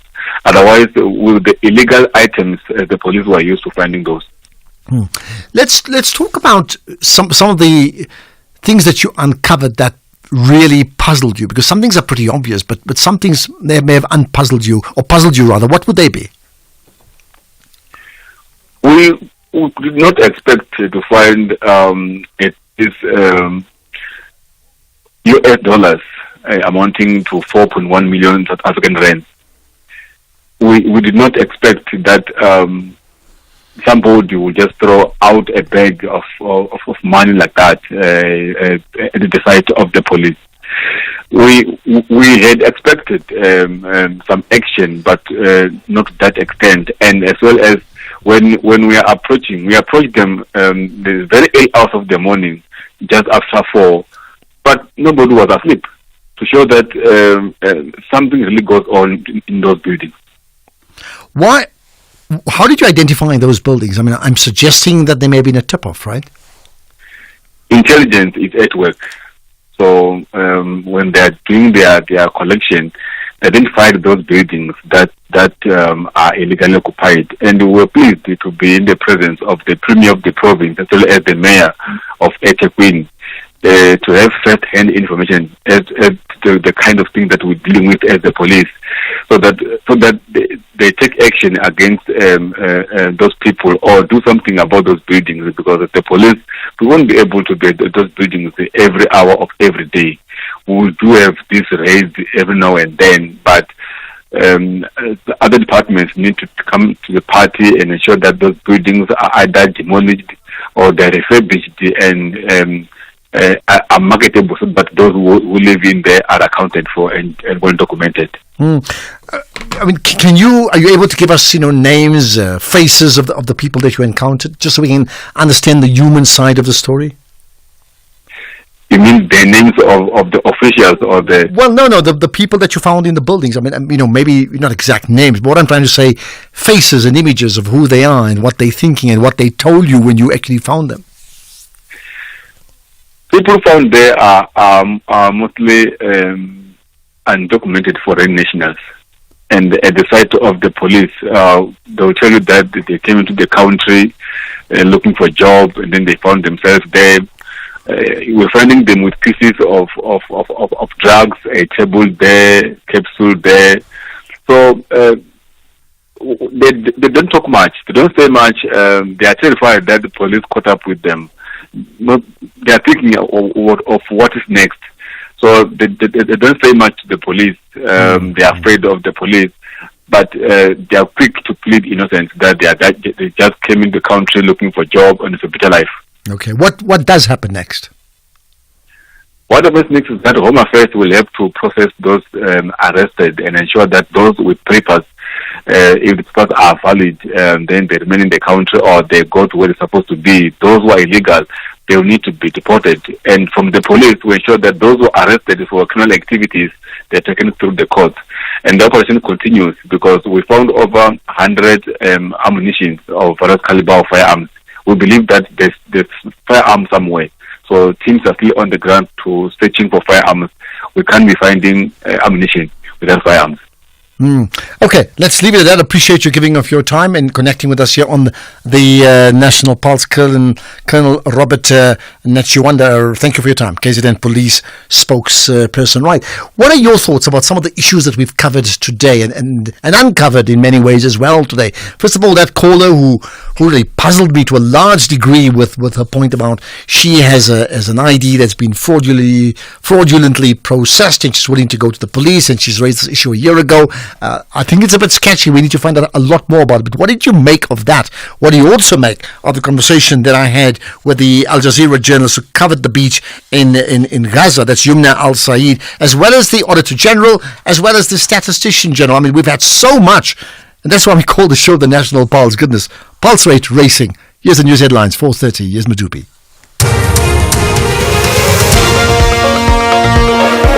Headlines this hour. Deputy President Paul Mashatile says the government will deal with extortion gangs. The SIU says it is probing the misuse of more than 100 billion rand in taxpayers' money from various government departments and entities, including SOEs. And the military-led government in Burkina Faso has promised a decisive response against the jihadist fighters who carried out a major attack over the weekend. And those are your headlines. Greg has your full update at 5. SAFM, guiding you through the rush hour traffic. Good afternoon. Starting off in Gauteng, the N1 southbound in Diepkloof has a crash reported near the Rand Show Road exit. The M1 southbound in central Johannesburg is slow moving towards Crown Interchange, and the N1 northbound in Midrand slow moving towards Samrand Road. In KZN, the N2 southbound has a stationary vehicle after the M41 gateway exit, and Kasi Road in Hillcrest has roadworks reported with traffic restrictions between the M13 and the N3 highways. In Mpumalanga, the N2 has a crash reported south of Ermelo. In the Free State, the N3 northbound has a veld fire reported with smoke affecting visibility at Warden, so approach with caution. In Cape Town, Huguenot Tunnel is closed for trucks and other heavy vehicles. Passenger vehicles can use the tunnel. Voortrekker Road is slow moving through Maitland. Doncaster Road has a fallen tree reported in the Kenilworth area, so expect delays and diversions. And Baden-Powell Drive in Muizenberg has sand on the carriageway near Coastal Park. With your traffic update, I'm Irma G.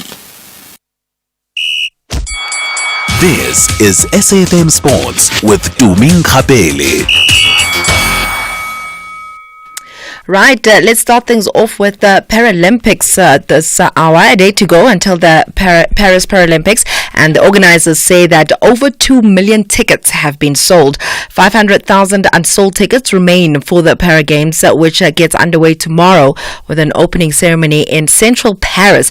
And in terms of the best-selling events are blind football, taekwondo, track cycling, shooting, and triathlon. Then moving on to football, Chippa United assistant coach Thabo September believes that prodigal son Azole Matrose is destined for big things in Europe. September says Matrose's return to Gqeberha should not be viewed as a step back for the 21-year-old. After struggling to get game time at Orlando Pirates, where he was on loan, failing to play a single game at the elite level for them, September explains the decision to take him back.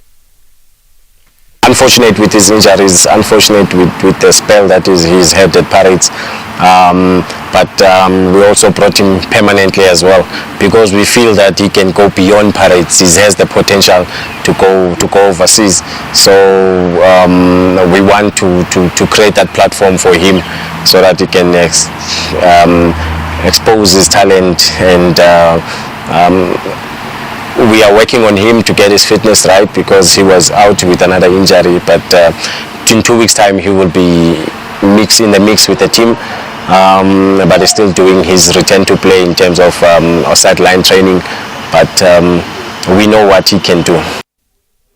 Then exciting times for new mothers in football as fresh guidelines have been introduced by FIFPro, including details of how they can return to full training and elite performance. Now, created in consultation with medical and legal professionals, they cover 3 main topics, offering advice for players, their support teams, and regulatory processes. They offer clubs an improved insight into how to manage returning mothers and the step-by-step processes they should take in training, recovery, and their return to play. Areas addressed include breastfeeding, sleep hygiene, nutrition, mental health, methods of delivery, pelvic health, and exercise programs. Absolutely exciting, and it just shows that we're definitely taking steps forward in terms of women's football. In the meantime, Barcelona were finally able to register new signing Dani Olmo with La Liga today, and he's expected to make his debut later on against Rayo. Now, the Spanish midfielder missed the club's first 2 La Liga matches after joining from RB Leipzig as the Catalan Giants struggled to meet the Spanish top flight's strict financial rules for player registrations. However, after allowing Ilkay Gundogan to return to Manchester City and loaning Clement Lenglet to Atletico Madrid, Barcelona were able to name Olmo in their squad for the clash at Rayo later tonight. Onto rugby, former Australian flanker Brett Robinson pledged strong, transparent and inclusive leadership after officially throwing his hat into the ring today to succeed Bill Beaumont as the chairman of World Rugby. Beaumont will step down in November after 2 terms in charge, and the governing body's council will vote for the new chairman the same month.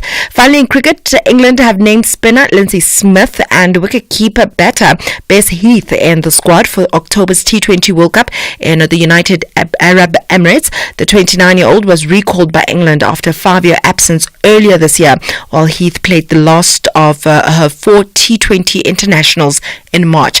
With that said, it is a wrap from my side for now. I'll have more others in the next hour.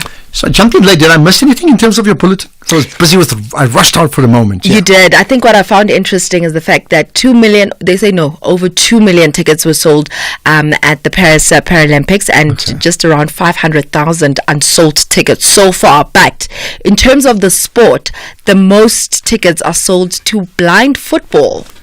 Tell me about that. So basically, all players except for the goalkeeper are blindfolded. The ball has been modified. Wait, blindfolded? Blindfolded. So they're not actually visually blind, as in... They are blind. Some are partially blind, some are... But they play equally, as in... Yes, that's why they blindfold them, yes. And then the ball has some sort of rattling inside of it so that they can know where the ball is. Players are required to say voy or go so that their teammates can know the positioning. And in terms of the fans, no one is allowed to make a noise unless if it's a goal so that they can hear. Silence, please. Gentlemen, ladies and gentlemen, silence, please. We need to watch that game. I am going to watch it. I need to watch it. Make a point. Okay, more sports in an hour. Righty. Catch the Tastemaster Junior this Tuesday evening at 7 on SABC2 as the top 8 take on a new challenge. This week, they delve into the world of social media and learn what it takes for a recipe video to go viral online. Working together, they must create their own unique version of a famous social media bake. That's the Tastemaster Junior this Tuesday at 7, repeat Wednesdays at 1 and Sundays at 4 p.m. only on SABC2.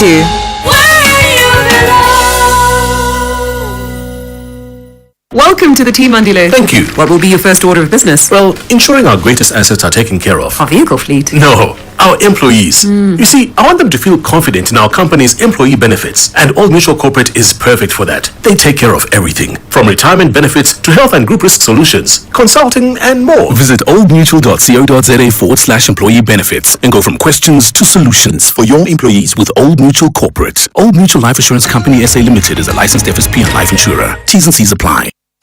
The Foxes are highly motivated to wrap up the month of August with maximum points. Jamie Vardy! Again for Leicester City! Ageless, priceless and timeless!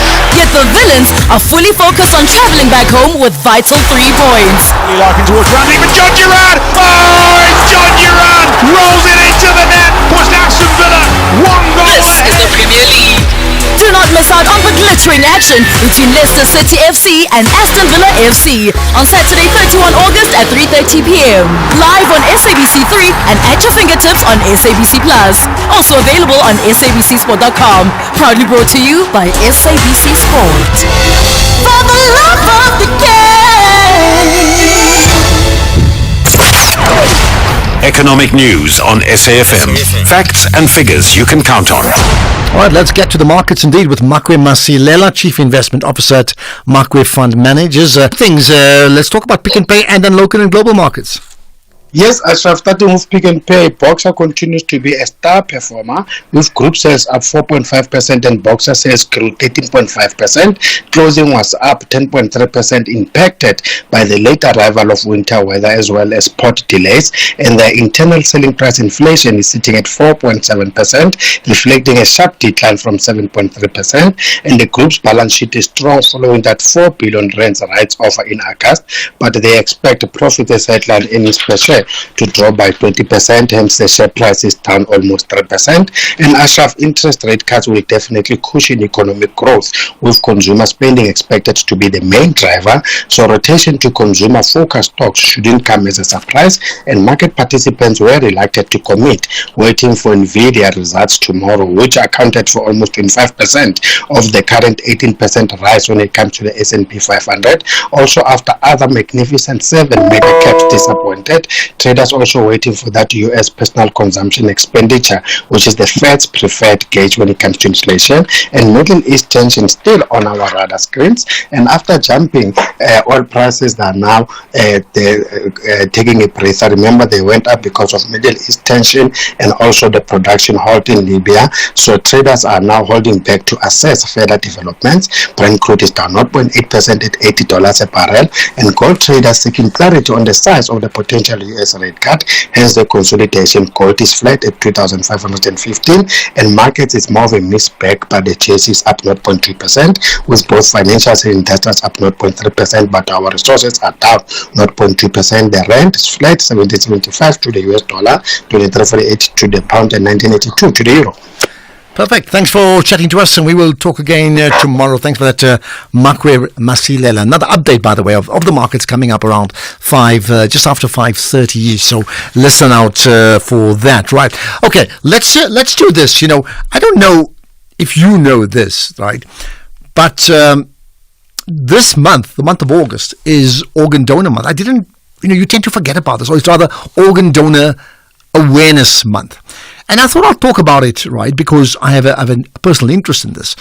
First of all, my daughter was about 18, suddenly went into renal failure, and then went on dialysis for about a year, 2 years, in fact, as this university student, and then received a donor of a kidney from my wife, Jamila, which lasted about 5 years, and then that kidney packed up, and then she went back on dialysis.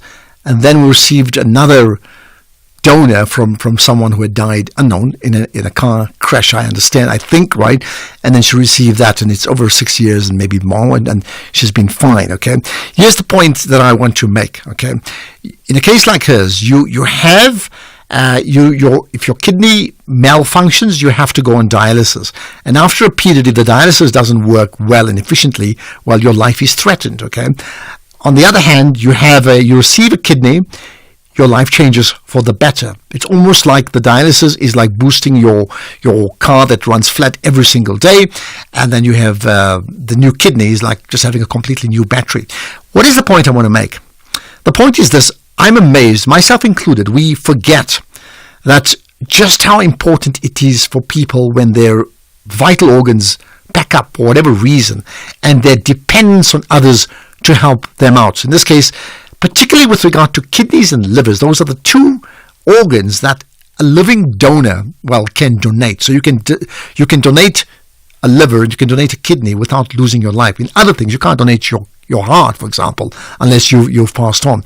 And in doing that, it's only when I know in our family, when you wait in line and your daughter's waiting for a kidney, just how important it is that there's someone in the world willing to donate a kidney to you. Now, as I talk to you today, there's another person that I know, a well-known person. His daughter has donated a kidney to his son. And again, the reason and the rationale is the same.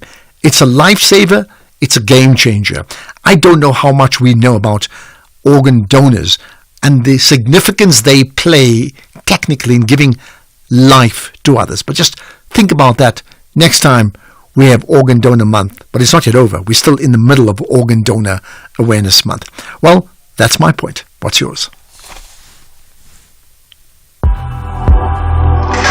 Ashraf Garda on SAFM. All right, let's get your thoughts, your calls on a range of issues, whatever it is you want to get off your chest, whatever you think moves the national pulse today. Lynn in Kimberley. Hi, Lynn. A matter of interest, I am an organ donor, and I go one day. Okay, wow. You know, yes, so you know what I just said, yes. Yes, no, I was listening. Ashraf, independent and impartial, I don't know if SAFM still goes with that. However, honestly, to interview somebody from Al Jazeera, that's hardly independent and impartial. And who then is independent and impartial? If not Al Jazeera, I'm not speaking on their behalf. I'm saying we have people from around the world that comes to this country, connect to people. We had somebody from Voice of America the other day. How do we determine what's partial and impartial? Voice of America is also obviously in favour of the Palestinians. I just feel that we need to have a balanced conversation. We need to get. It's fine to interview the Al Jazeera journalist. Not a word has been said about the 6 hostages that were found dead. Nothing has been said about Hezbollah putting rockets over Israel.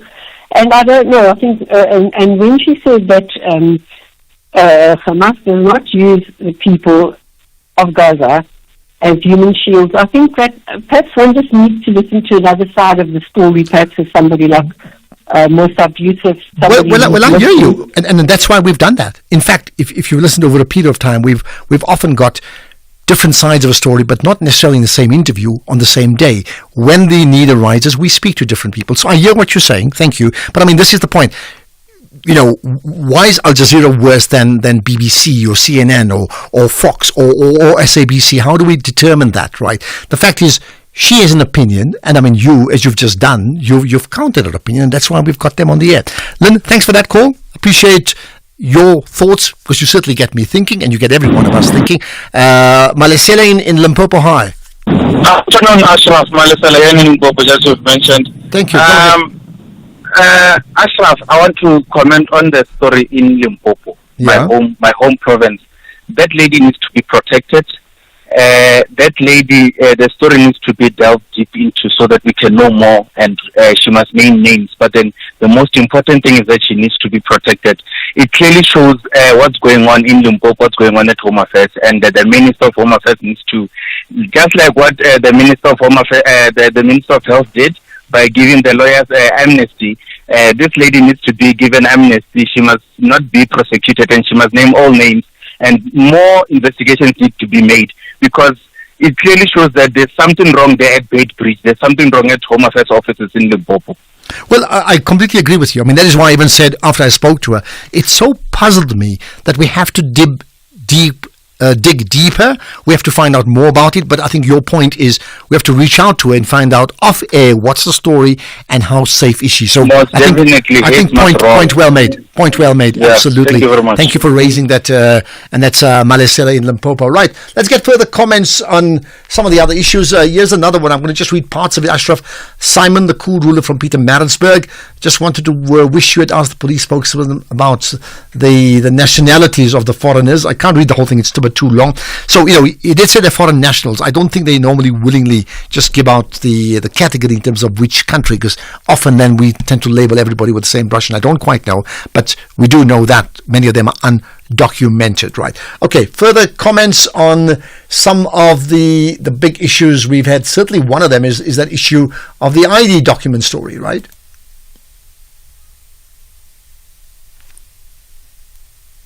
For a great show. Wow, what a revelation by the lady who has a fraudulent ID. I applaud her for coming forward to share her story. And I just wish that we could just get more details. Was she trafficked into the country? Because she says that the ID was given to her as a tool for her to keep quiet. So I wish that we can just get more information. But wow, what a story. Maybe please get a follow-up regarding that. Thank you. Well, I agree. I mean, you know, that's why, she called in, remember that. So, and then we had another guest lined up at that point, and I realized we're going to crash times, right? So, yeah, I think we're going to get her back on the air. I'm just looking at Keys now, giving me a thumbs up. We're going to get her back on air and then get someone to respond to that and take that story a step further, because take it further, we absolutely must. Ashraf, wow, I'm stunned with this revelation. This is photos from the Western Cape. First and foremost, if this lady is telling the truth, then good on her. Then we have a reason to really start taking this thing seriously and start arresting these corrupt government officials who is issuing these for their own greed. But if this lady is trying to push an agenda, then I don't know, but my heart tells me that she is telling the truth. So no, Ashraf, this thing needs to be followed up, and it needs to be pointed back to us as the listeners, because we are witnessing to all this declaration of this lady. Have a great show. Bye. Okay, got that, and here's another. Ashraf, You didn't see this coming of this lady who's reporting herself that she's having an ID illegally. I never laughed like this. You haven't seen this coming. Thank you. You never, I never thought you were going to say you laughed. There we are. Ashraf, it's quite interesting listening to your guest there speak on Gaza, as if she's the only one that can give a true story. You know, I'd just like to ask her why Hamas dig tunnels and things like that under hospitals, under civilian areas, under schools, under churches and things. So obviously if those things get bombed, then people are going to die. So, you know, yeah. But I'd just like to ask, what is her viewpoint on Russia invading Ukraine? Does she think that's a humanitarian crisis that's happening there? Can she liken that to what Israel's doing in Gaza? I mean, it's what Russia's doing, genocide. What's her viewpoint? Interesting. I'd like to know. Malcolm Clepton. Okay, certainly can't ask her now because she's gone. Unfortunately, you know, the thing with interviews, now I must just tell you that with all interviews, we are governed by time, okay? And the time determines the type of questions we ask and the focus that we have. And in her case, the only focus we have is her experience, her personal experience in Gaza, and then what her thoughts are going forward. So Ukraine, another view for another day.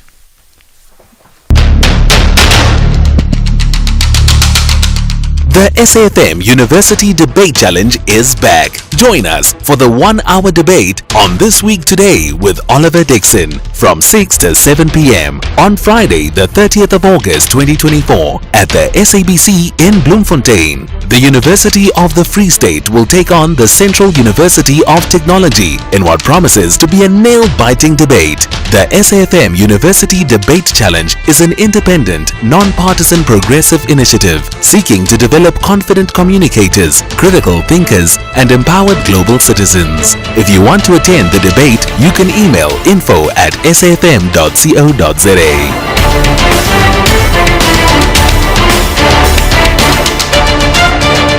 SAFM, leading the conversations that move us. SAFM is celebrating its 88th birthday, and what better way to celebrate than with you, our loyal listener. We will be giving away 8,800 to 10 lucky listeners during the month of August. To stand a chance of winning, stay tuned to SAFM and SMS the keyword SAFM88 followed by your name to 41391 and listen to the station throughout the day where you could be selected as a winner. SMSs are charged at R1.50 per SMS. Free SMSs and SMS bundles do not apply. Happy birthday. Happy birthday. Happy birthday. Happy birthday. X at SAFM Radio and at Ashraf Garda.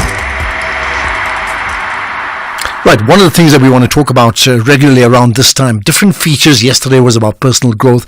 Today we're looking at, just understanding, how to get it, sometimes either getting ahead in business, providing solutions to people, and solving a problem. And that could be the case with my next guest, Malcolm Carvey, with me, the founder of View for You SA. Malcolm, good chatting to you. You're connected to the National Pulse.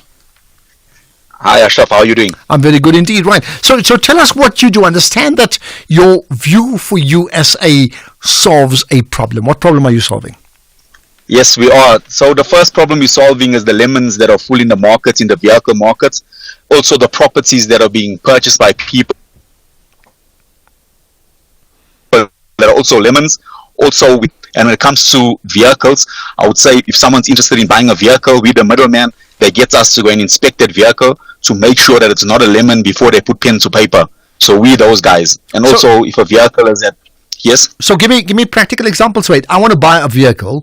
Normally, I'd either go to a dealership or to a second-hand car dealership, or alternatively, I'd buy it from somebody I know.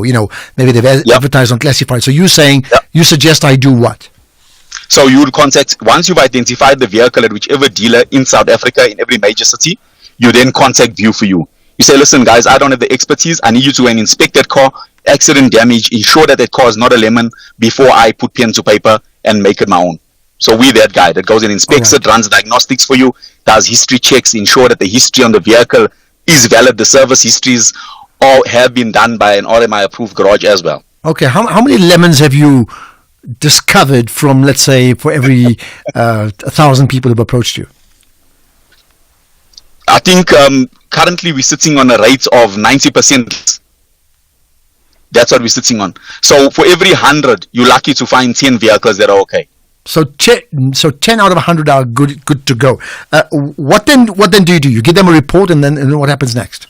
100%. So we will get there, do the inspection, issue them a detailed report of all the defects, and then the choice lies with them. We take a very unbiased approach. They make a decision if they still want to buy the vehicle or not, and same with the property. We go out, we inspect the property, we give you a report, and the nice thing is that a lot of people have been using our reports as negotiating tools, showing estate agents, listen, there's issues here, there's problems here. Like with the vehicle, some people don't mind having a bit of a lemon, but bring the price down. What you're selling it for is not worth it.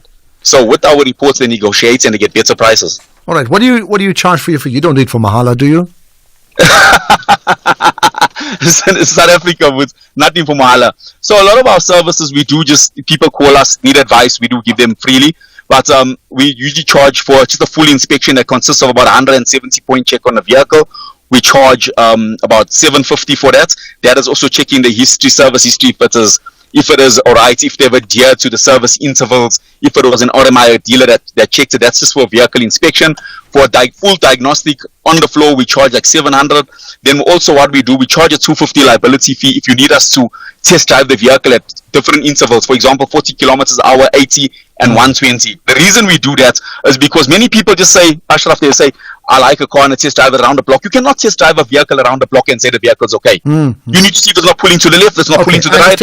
Okay, so what I'm getting at, you roughly could charge anything from 700 to 1,000 range. I mean, that's the cost, right? And they pay for that upfront or after the diagnosis? What's it? That's before we go and do the inspections on the vehicles, Ashraf. Okay. How impactful has it been in changing the industry? Because I would think that particularly not so much new cars, but certainly used cars, you would get these used car dealers would be pretty angry with you if you're finding too many lemons.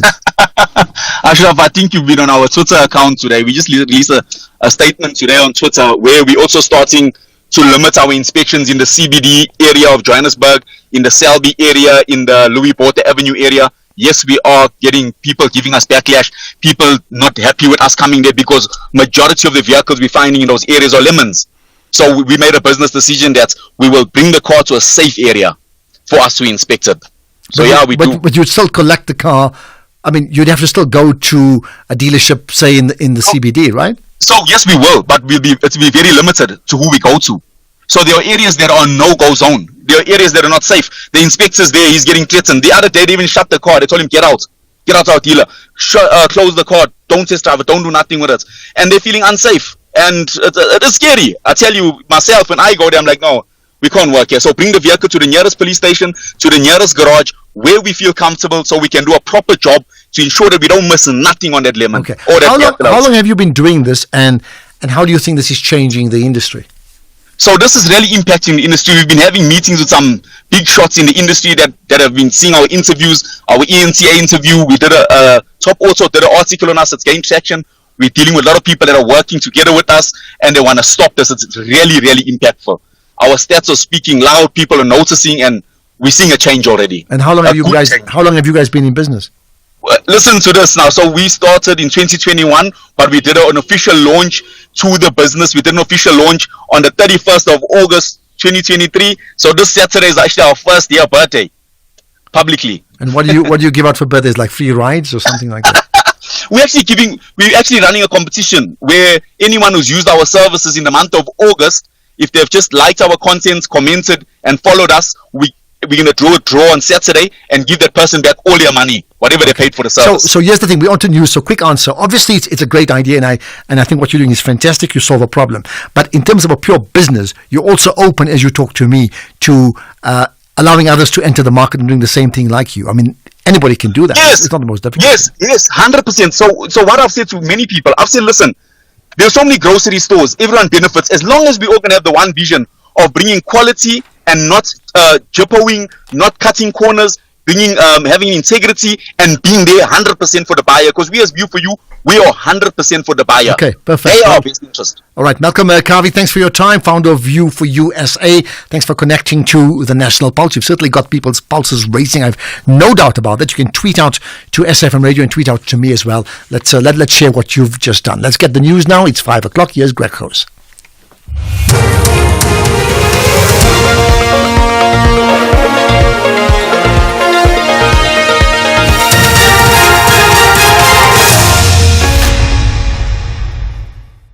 Thank you, Ashraf. Mashatile vows to crack down on extortion in the Swane Metro hit by power outage. Good day to you.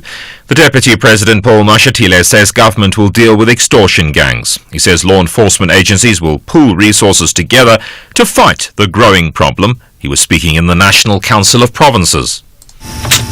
We will, Chairperson, through the JCPS cluster, bring together resources to put an end to these extortions and ensure that communities may conduct their businesses without fear or intimidation. The SIU says it's probing the misuse of more than 190 billion rand in taxpayers' money from different government departments and state-owned entities. The units told the Standing Committee on Public Accounts SCOPA in Parliament that some of the allegations of maladministration and corruption include investigations into a conflict of interest by senior government officials. Chief National Investigator at the SIU, Leonard Legeto. The amount that we're currently looking at in terms of national department is 183 billion. And when we look at the provincial matters, including the provincial SOE, the matter currently under investigation is 9.1 billion. And in terms of local government, all the matters that are currently under investigation is 1.7 billion. The National Association of School Governing Bodies has appealed to the KwaZulu-Natal Department of Education to ensure that the school nutrition program is not interrupted. This as some schools in the province did not receive their food supplies yesterday due to the alleged non-payment of service providers. The association's Bunga Musemguni. Most of the schools that are benefiting from nutrition programs have been affected yesterday due to the lack of payment to the suppliers. So they were supposed to deliver masks as well as vegetables yesterday. So that because every Monday the schools are receiving, most of the schools on Mondays, they are receiving those items. So most of the schools across various districts, through our secretariat information, they've indicated that most of the schools were affected due to the non-delivery of food. Most of the affected districts that were reported, it was Umlazi, Gungundlovu, Utsukela, Ilembe, and then Majuba. Meanwhile, the KZN Education MEC, Sipho Klamuka, has dismissed claims that suppliers were not paid due to a lack of funds from the department. There is no crisis from where I'm seated. We have a contract with service providers who decided to apply for a tender of nutrition. We have 1,744 service providers across the province. We have paid more than 1,700 service providers in June. In terms of the policy of treasurer, we must pay service providers within 30 days. 30 days have not yet lapsed. So I don't understand this panic. What is the problem? If there are service providers who are failing to manage their finances because of whatever reason, they must indicate. Many areas in and around the Swane Metro have been affected by a power outage following a trip at an Eskom substation in Imalahleni and in Mpumalanga. According to the city, Eskom is busy with investigations regarding the cause of the blackout. City spokesperson Lindela Mashego. Areas that are affected include Ekangala, Retabiseng, Zitobeni, Bronkhorstspruit, and Bronkhorstspruit. Please note, regrettably, the current blackout has impacted operations at the Bronkhorstspruit water treatment plant as it uses electricity to pump water. Any inconvenience that may be encountered as a result of this blackout is regrettable. Finally, the military-led government in Burkina Faso has promised a decisive response against militants who carried out an attack over the weekend.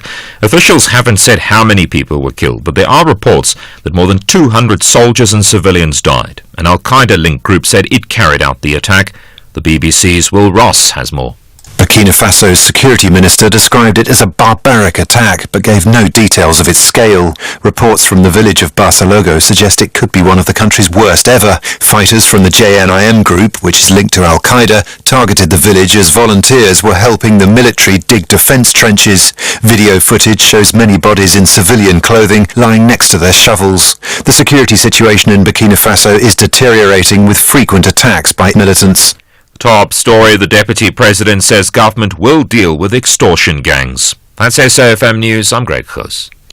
In sports this hour, in a change of events, Itzebeth may play for the Boks as they bend their own protocol. Then City and Pirates MTN 8 clash postponed and 2 million Paris Paralympic tickets sold. More details at 5:30.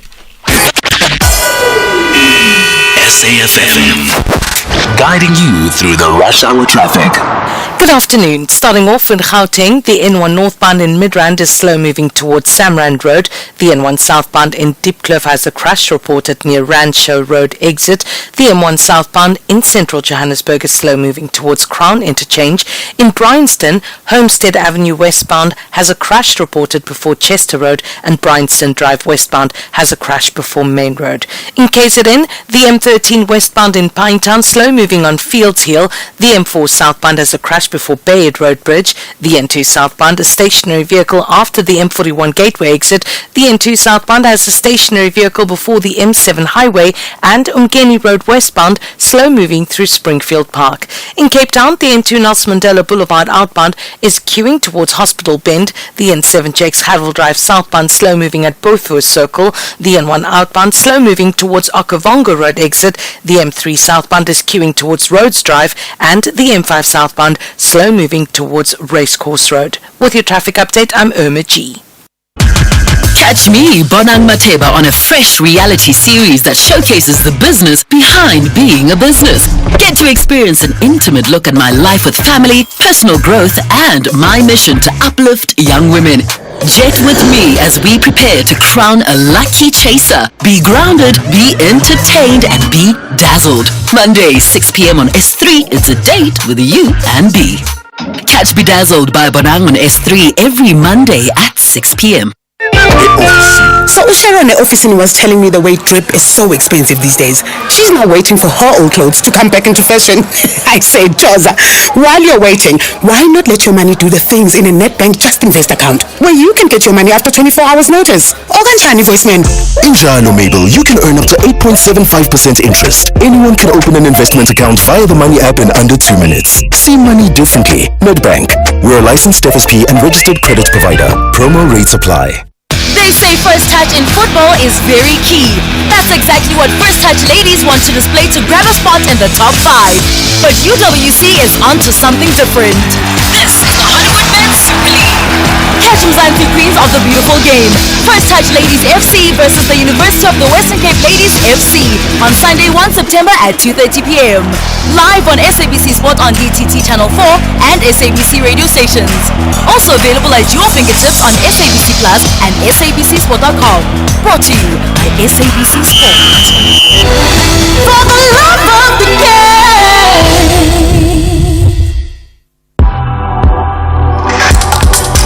The National Pulse with Ashraf Garda on SAFM. You're listening to the National Pulse. Weekdays, 3 to 6 p.m. Right, the third hour of the show, and I can tell you now, just about as we do every single day, there's not a day that this National Pulse rate sort of gets to like zero, meaning there's just so much happening on the show. If you've tuned in late, we had some fascinating conversations, and maybe every reason for you to tune in very, very early. We've had this conversation with the head of Stats SA regarding the latest crime stats, with particular reference to crime and how it affects you in terms of the victims of crime. We also had a conversation with David Matsanga about Raila Odinga's move to become the AU chairperson and what you think about that. Then Yumna Al-Said, who's a journalist with Al Jazeera English, and she gave her thoughts and living in Gaza, working the beat there, and all those things. We've got podcasts of all those things, including the conversation with the Auditor General and the fact that the city of Cape Town, the only metro that's got a clean audit, and only 34 out of over 200 have got a clean audit in the entire country. Just hugely troublesome, right? And don't forget the conversation I had earlier on today this month, in fact, is Organ Donor Awareness Month. The power of being an organ donor and how you save people's lives. By the way, just to personalize it, so I've given my story where my wife donated a kidney to my daughter, but you may have your own story as a recipient or a donor of a kidney or a liver, and how that changed the family scenario. If you have a thought on that, I'd certainly would love to know. 0614 104 107. That's for voice notes or text messages, but you can call in live 086 000 2032. And by the way, talking about voice notes, you can join us on the National Pulse WhatsApp channel. Just voice note us, right, or rather text us to the WhatsApp number and just say join channel. We'll certainly add you on to that. Okay, let's then get to the issue that we picked up earlier on around the issues of the victims of crime, which sadly are so many in the country. There's no nice way to put it. It's a huge problem indeed. My guest now is Professor Kolofelo Rakubu, who's a criminologist. Appreciate your time, Prof. Rakubu. Thanks for joining us. Good afternoon. Thank you. So I'll tell you what we'll do before we get to talking. I'm going to play some of the sound clips we've had from the earlier conversation with the head of Stanza SA. One around, just how safe do people feel in our country? Okay. Let's look at what members of the public are saying. From around 2019-2020, individuals who felt safe walking alone in their neighborhood were 86.6%. That's what individuals said. But now, as of 2023-24, they have declined to 80.4%. So we have declined by 6.2 percentage points. And walking at night in 2019-2020, we're sitting at 41.8. We are now sitting at 34.9. So members, individuals are indicating that they are feeling less safer walking alone in their neighborhood, whether it's during the day or at night. Mm-hmm. So that is an indication that as regards safety, people don't feel as much safe as they would have felt 5 years ago. And I think we are not surprised at that at all. What about crime in households? One of the things that from a household point, all crimes have increased in the last 12 months. Particularly, we see the largest experience of crimes at household level is house breaking or burglary, where there's no contact or where there's nobody at home. It's sitting at 1.13 million, so just 1.1 million. But another thing is most people, about 46% of individuals, reported that they knew the person or the perpetrator of assault. If the crime happened to be assault, they knew the perpetrator. And in terms of females, it was 33.6%. It was the spouse or intimate partner, as opposed to males where it was less than 1%. Okay, that's just two, headline points regarding that report on the victims of crime. Prof. Rakubu, yourself as a criminologist, give us deeper meaning into this. We don't even need the numbers, I suppose, to confirm to us that crime is such an important part of our lives. When I say important, in terms of psychologically and then actual issues where we are victims of crime. We are not even shocked by the survey. We just appreciate because this survey measures crime differently. Remember, as the country, we've been worried about the normal crimes that we receive from the SAPS that will tell a different picture, wherein most crimes have not been reported. Now, with this one, we hear from the victims perspective, because this kind of survey actively seeks out what victims who tell us how they feel. This is how crime is in the country. We are not safe, even one does not even feel safe walking alone in the neighborhood during the day, where previously we used to say it's a night thing. We need surveillance, we need visibility, or we need a presence of this and that. But now you get to be victimized daylight. Now we get to understand through this survey that visibility alone is not enough. Now even the patrols alone are not enough. You still don't feel safe when with those mechanisms in place. From the stats, what we picked out again is the highest proportion of individuals that experience theft of personal property, especially in Gauteng. So we are not shocked, because Gauteng has been having population issues, strategy issues, and so forth. So, but overall, it shows that crime remains what? A policy issue, leadership issue, because there is not even single strategy that we have not even adopted as a country. But it shows that we don't respond accordingly. We lack in most cases. We lack. So here's the things that maybe you can help us with, because this did not form part of the survey, right? Which is, maybe three things. What drives criminals to commit acts of criminality, and how does criminality then impact emotionally on the victim? Okay, causes are multifaceted, right? They can be social, psychological, and so forth, economical, and so forth. But as we zoom into South Africa, the system or justice system being offender-centered is a problem. That is a problem on its own, because most of the focus is on assisting this offender to change, and they don't change. And what is mostly perpetuating level of criminality, our policies.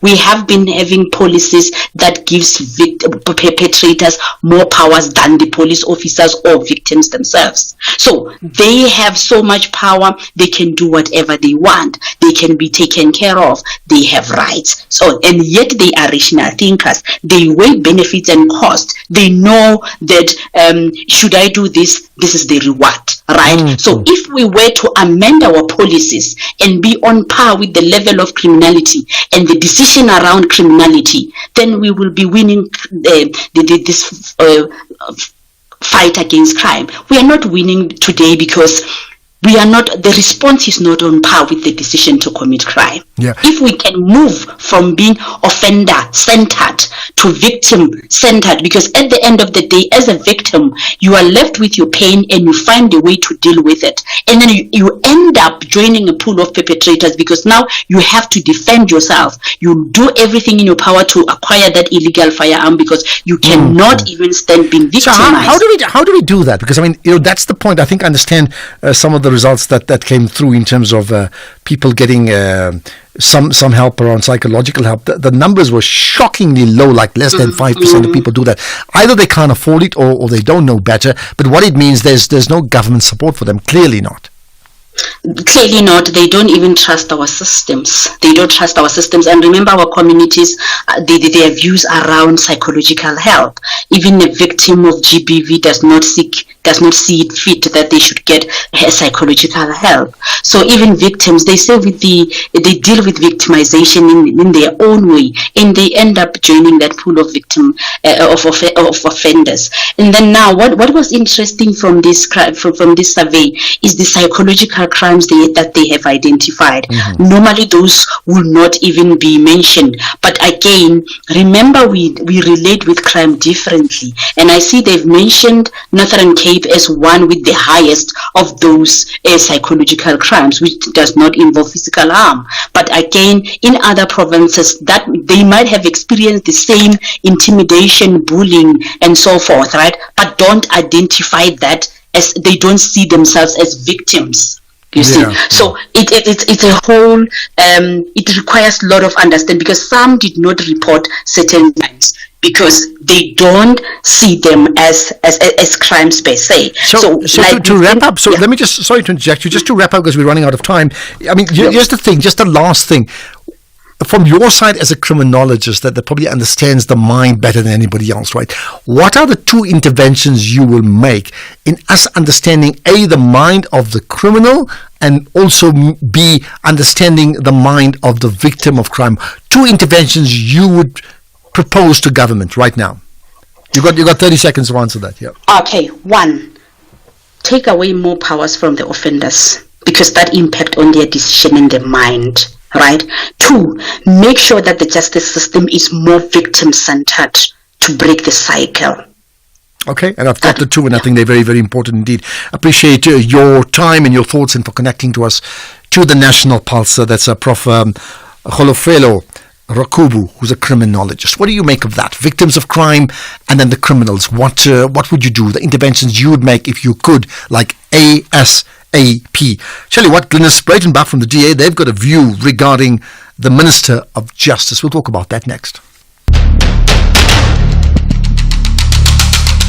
The SAFM University Debate Challenge is back. Join us for the 1-hour debate on This Week Today with Oliver Dixon from 6 to 7 p.m. on Friday, the 30th of August 2024 at the SABC in Bloemfontein. The University of the Free State will take on the Central University of Technology in what promises to be a nail-biting debate. The SAFM University Debate Challenge is an independent, non-partisan progressive initiative seeking to develop confident communicators, critical thinkers, and empowered global citizens. If you want to attend the debate, you can email info@safm.co.za.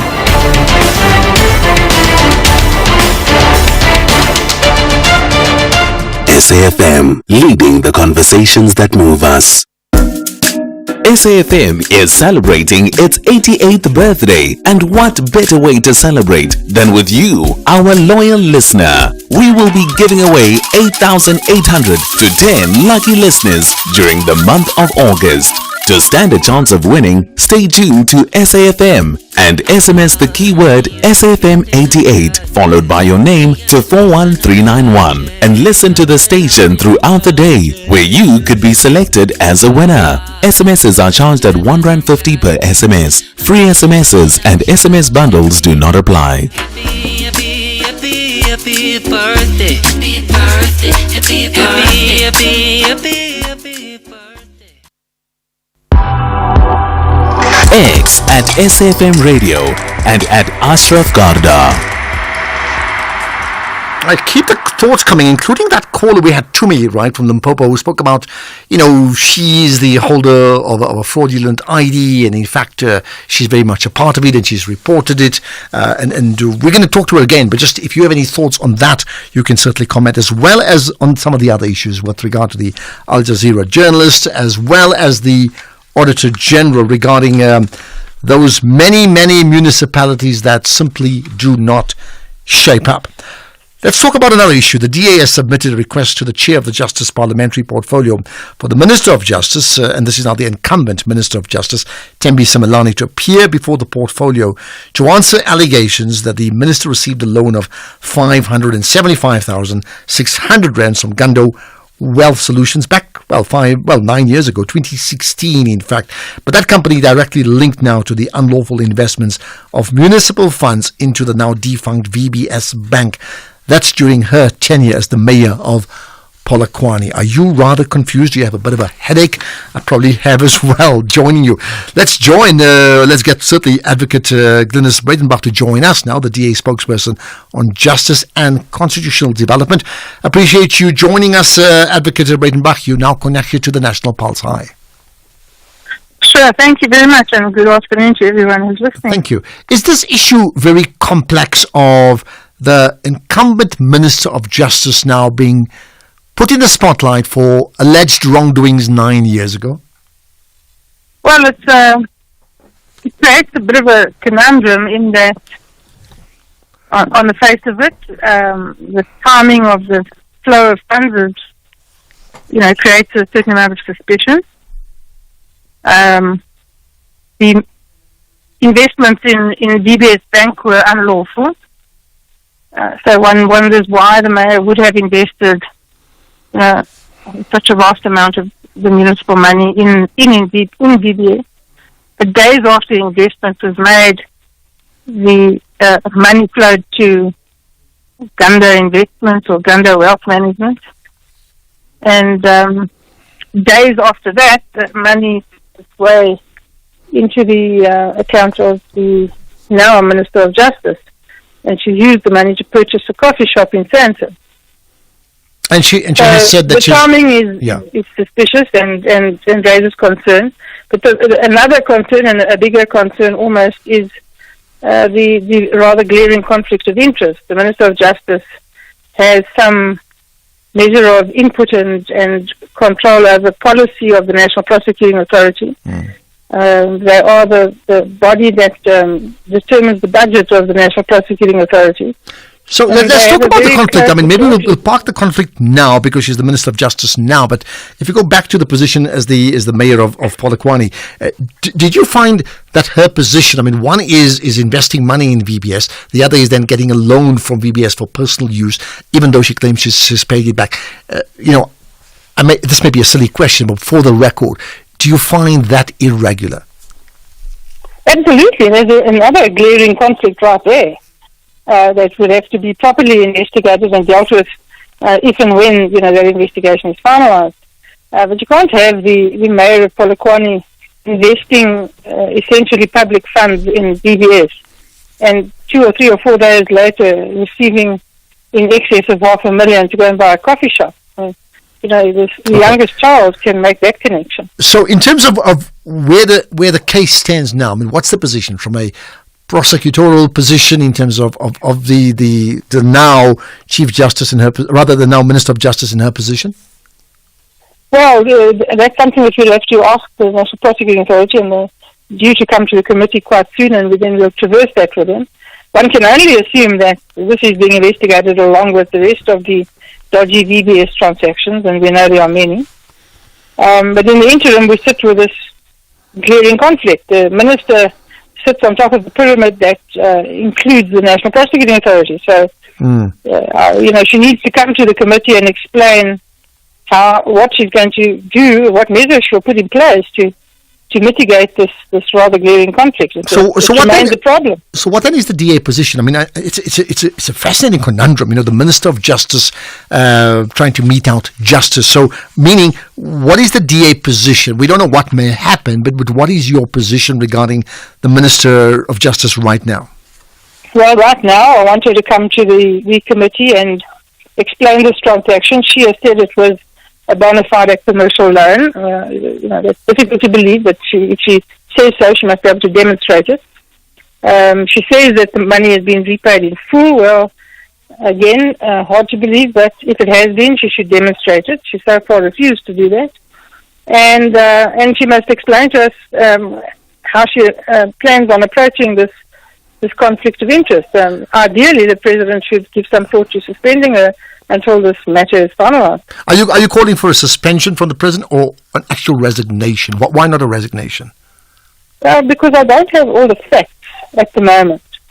We have what was reported in the newspapers, and we have nothing else. I haven't heard the version of the minister, and every story has more than one side.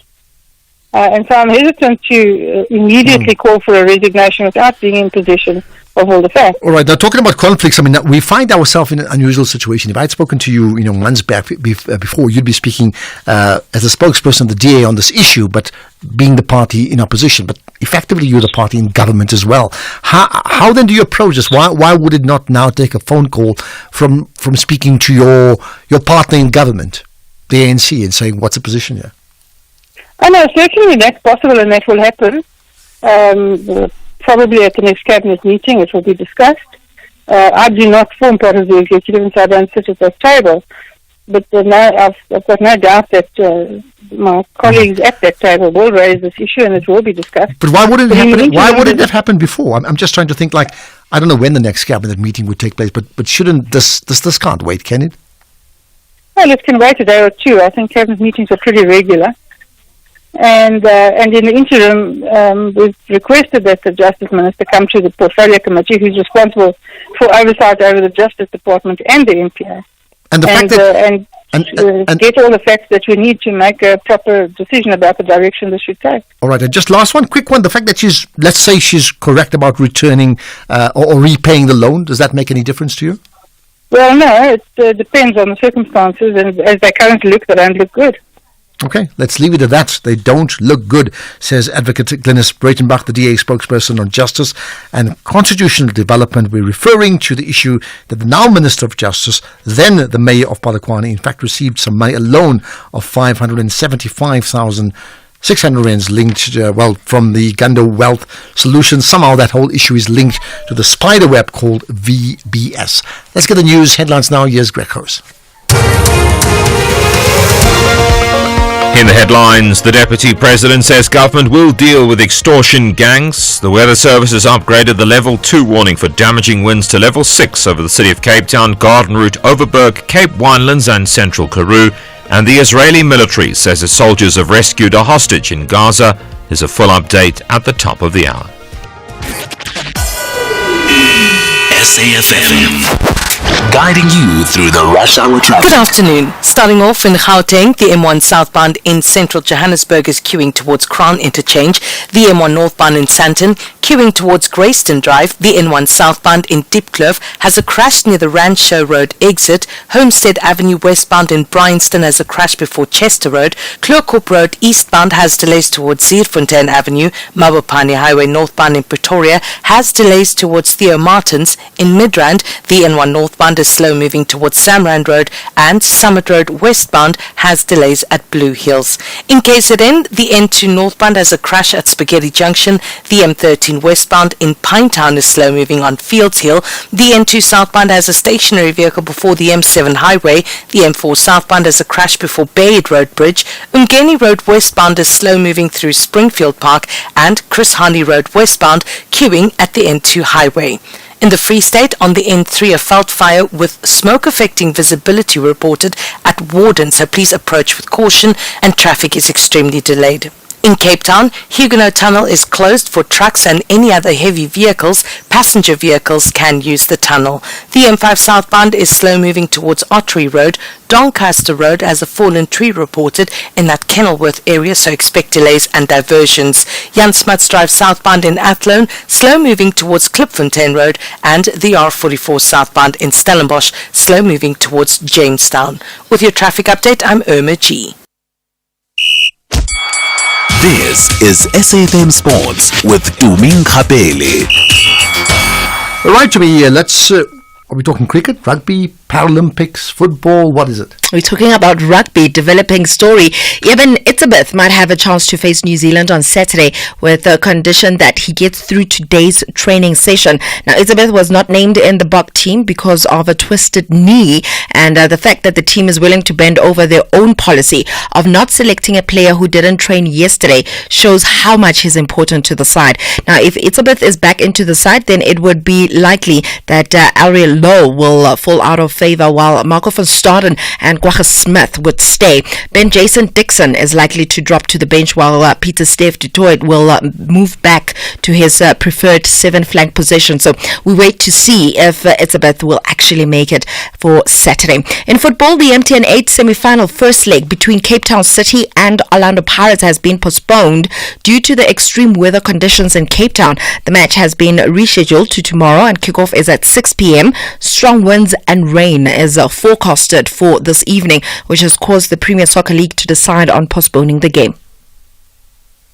The decision to postpone the fixture was due to severe weather conditions in the Western Cape, and following the advice from the City of Cape Town authorities and stadium management, who reported gale force winds averaging speeds of 67 kilometers per hour. The adverse weather has led to collapsed buildings, blocked roads due to fallen trees, and impacted on stadium facilities such as perimeter boards and so on. Tickets, which have already been purchased for today's match, will remain valid for the rescheduled fixture. That's the PSL Media Relations Manager, Fatuane Mfuni. Elsewhere, fresh guidelines for new mothers in football have been introduced by FIFPro, including details of how they can return to full training and elite performance. Created in consultation with medical and legal professionals, they cover three main topics, offering advice for players, they support teams and regulatory processes. They offer clubs an improved insight into how to manage returning mothers and step-by-step processes they should take in training, recovery and their return to play. Areas addressed include breastfeeding, sleep hygiene, nutrition, mental health methods of delivery, pelvic health and exercise programs. Then a day to go until the Paris Paralympics, and the organizers says that over 2 million tickets have been sold thus far. 500,000 unsold tickets remain for the Para Games, which gets underway tomorrow with an opening ceremony in central Paris. Now, the best selling events include blind football, taekwondo, track cycling, shooting and triathlon. Then finally in cricket, England have named spinner Lindsay Smith and wicket-keeper batter Bess Heath in their squad for October's T20 World Cup at the United Arab Emirates. The 29-year-old was recalled by England after a 5-year absence earlier this year, while Heath played the last of her 4 T20 internationals in March. With that said, it's a wrap from my side. Just a quick one before you wrap. Paralympics versus Olympics in terms of, overall spectator support, interest, global interest. I mean, what's your thoughts on that? Obviously, people are more interested in Olympics. With Paralympics, I've seen that slowly but surely it is gaining more spectators. I mean, with them saying now over 2 million tickets are sold so far. 500,000 tickets is a lot, but it's not that much. Whereas when it goes to the Olympics, most of the tickets were gone. So yeah, it's just about the public learning a bit more about the sports that are in Paralympics. From a South African perspective, it would be, do we have like a superstar? So, in the past we had Oscar Pistorius, and was it the swimmer, Natalie du Toit, right? Natalie du Toit, so we had like two absolute superstars. I mean, do we have someone like that now? Yes, we have the likes of KG Munjani, who plays wheelchair tennis. Of course. We're definitely looking forward to that. Lucas Sithole, I'm just thinking off the top of my head, but there are just so many, and they're out there, and I'm looking forward to seeing how Team South Africa is going to do at the Paralympics, but I have a good feeling about it. And when you mentioned KG, you should see the smile on Tumi's face. I mean, just the eyes and the smile, just absolute joy. So hopefully that will remain throughout the Paralympics as well. More sport from you tomorrow, yeah? That's it. Catch the Tastemaster Junior this Tuesday evening at 7 on SABC2 as the top 8 take on a new challenge. This week, they delve into the world of social media and learn what it takes for a recipe video to go viral online. Working together, they must create their own unique version of a famous social media bake. That's the Tastemaster Junior this Tuesday at 7, repeat Wednesdays at 1 and Sundays at 4 p.m. only on SABC2.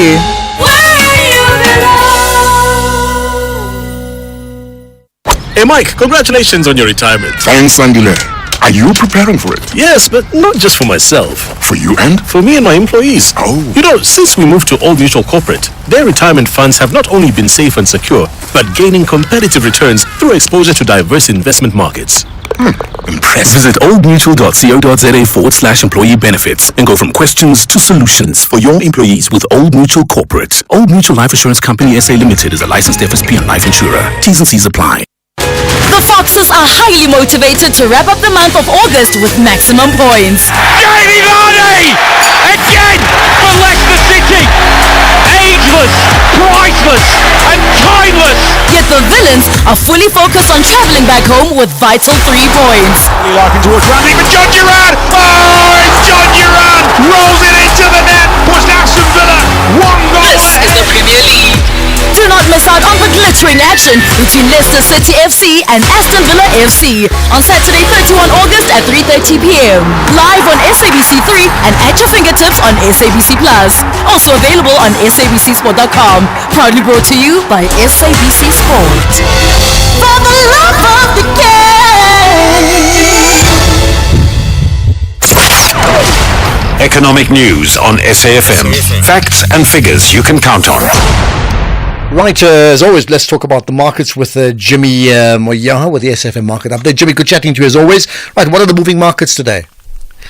Good evening, Ashraf. Good evening to our listeners. We've certainly got a lot lined up on the show today, but what's mainly moving markets today is the fact that we'll be taking a look at some interesting developments in the SARS space. The receiver of revenue is obviously going to be involved in the two-pot system, and with the two-pot system coming into effect on the 1st of September, that is this coming Sunday, I thought we'd take a look at the tax implications thereof. So we've got a conversation with the Commissioner at the South African Revenue Services, Commissioner Edward Kieswetter, around the implications of withdrawing from that savings pot that we will all have as of next week, and what you need to know about the tax side of that withdrawal. Then we've got a conversation with Auto in general around some new types of insurance that they're looking to introduce for businesses.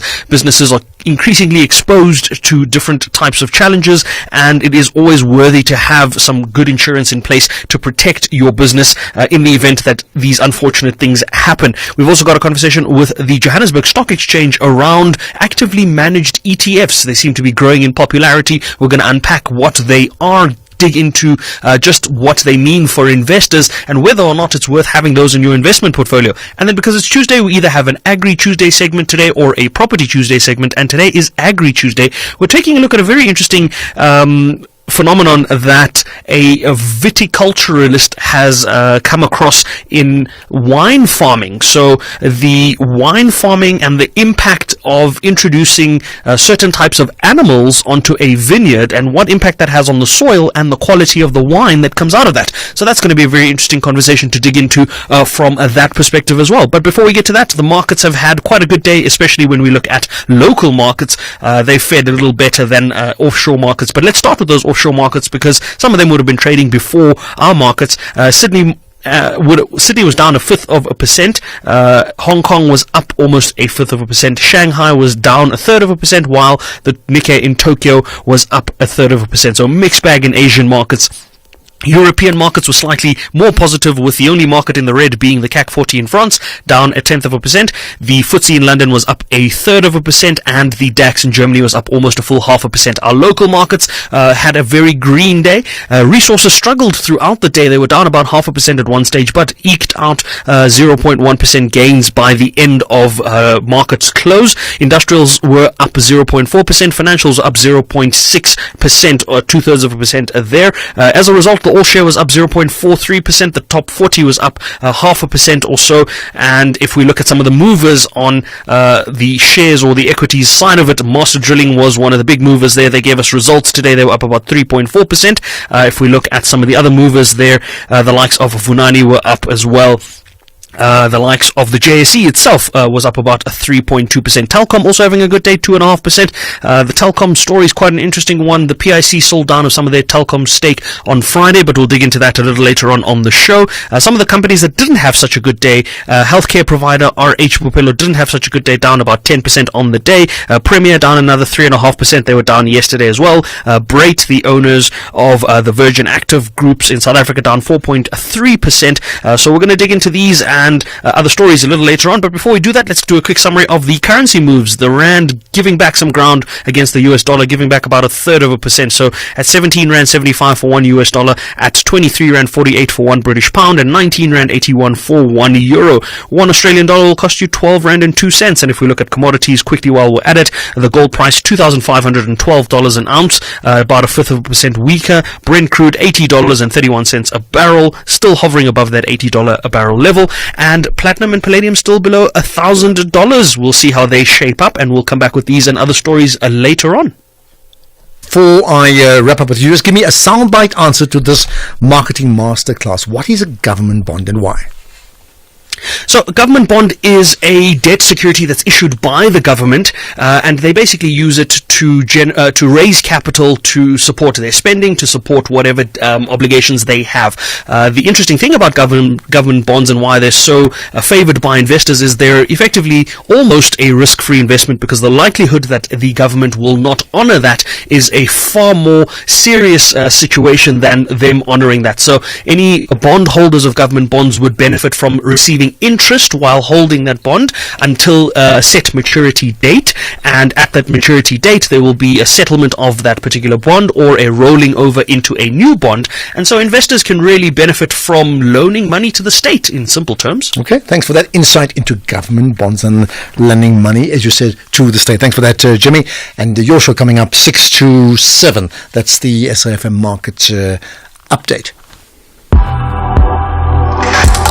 The National Pulse with Ashraf Garda. As always, we're going to wrap up the show later on with what we call winning, and looking forward to that conversation with Chris Ndanga, and Kimuru, in fact, that's the full name. But let's do this. So earlier on, we chatted to the Auditor General, and she made reference to many things around clean audits. And Cape Town, the only municipality, and about 30 odd out of 200 plus, I've got clean audits around the country. It's really damning. I asked her about, just some of the insights in terms of the politics of running municipalities, and this is what she said. I'm not saying that things will always be perfect. Maybe once in a while you struggle with some or other issue, but if you are sitting in an unqualified zone with findings year on year, then there's something wrong. Let me give you an example of the type of municipalities that have an unqualified audit opinion. eThekwini. You and I have been listening and reading about the problems in eThekwini, and those who live there live with those real service delivery challenges. eThekwini has an unqualified opinion. They can get the debits and credits right, but then service delivery is an issue.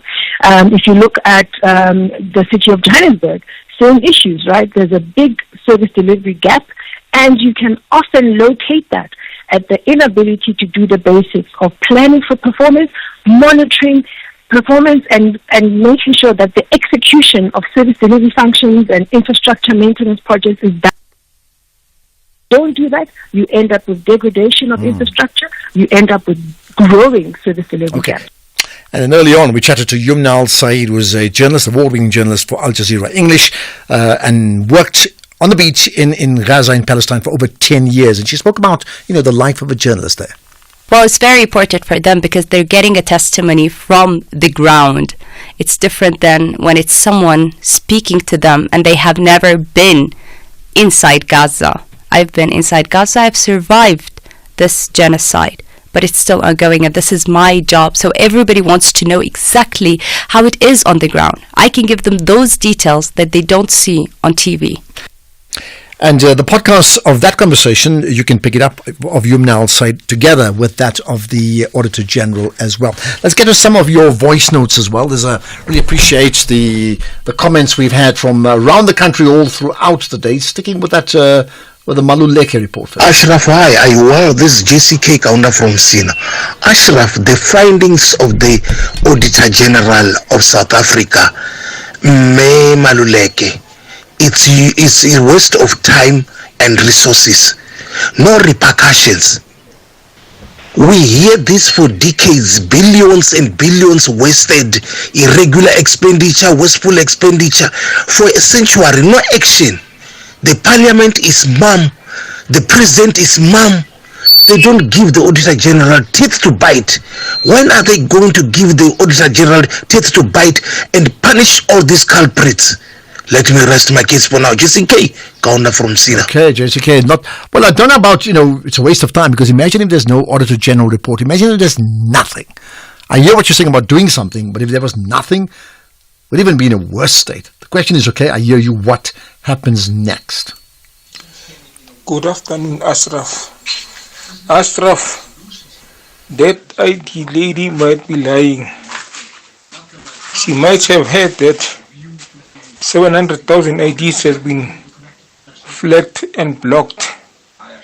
So she's trying to be smart to play safe so that she mustn't be prosecuted. Even though she's willing to go to jail, she mustn't be arrested. She must just be deported.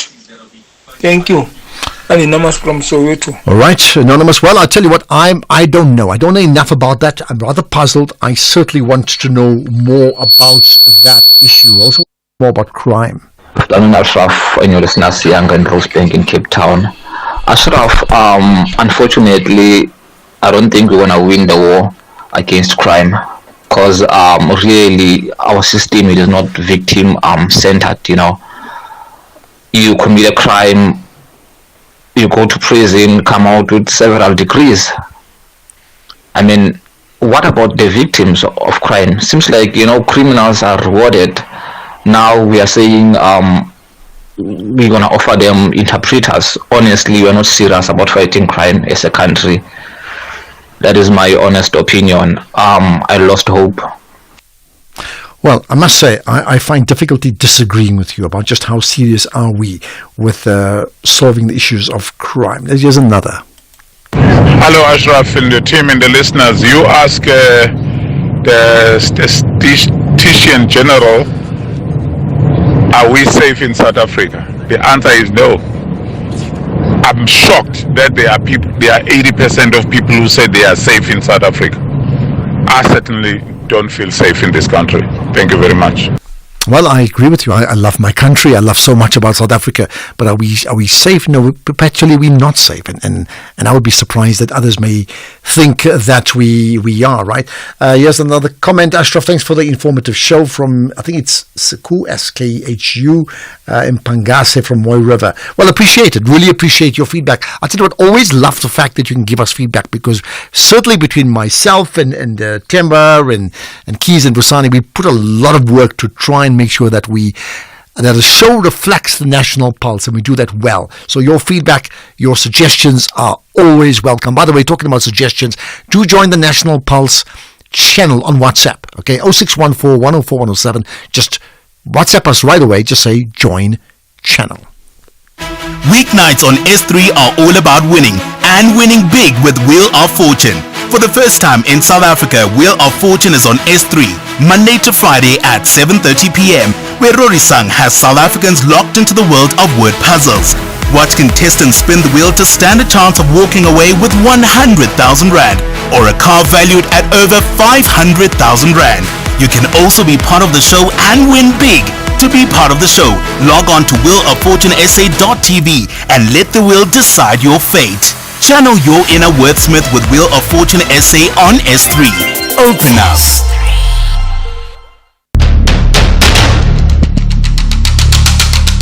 The SAFM University Debate Challenge is back. Join us for the 1-hour debate on This Week Today with Oliver Dixon from 6 to 7 p.m. on Friday, the 30th of August 2024 at the SABC in Bloemfontein. The University of the Free State will take on the Central University of Technology in what promises to be a nail-biting debate. The SAFM University Debate Challenge is an independent, non-partisan progressive initiative seeking to develop confident communicators, critical thinkers, and empowered global citizens. If you want to attend the debate, you can email info@safm.co.za.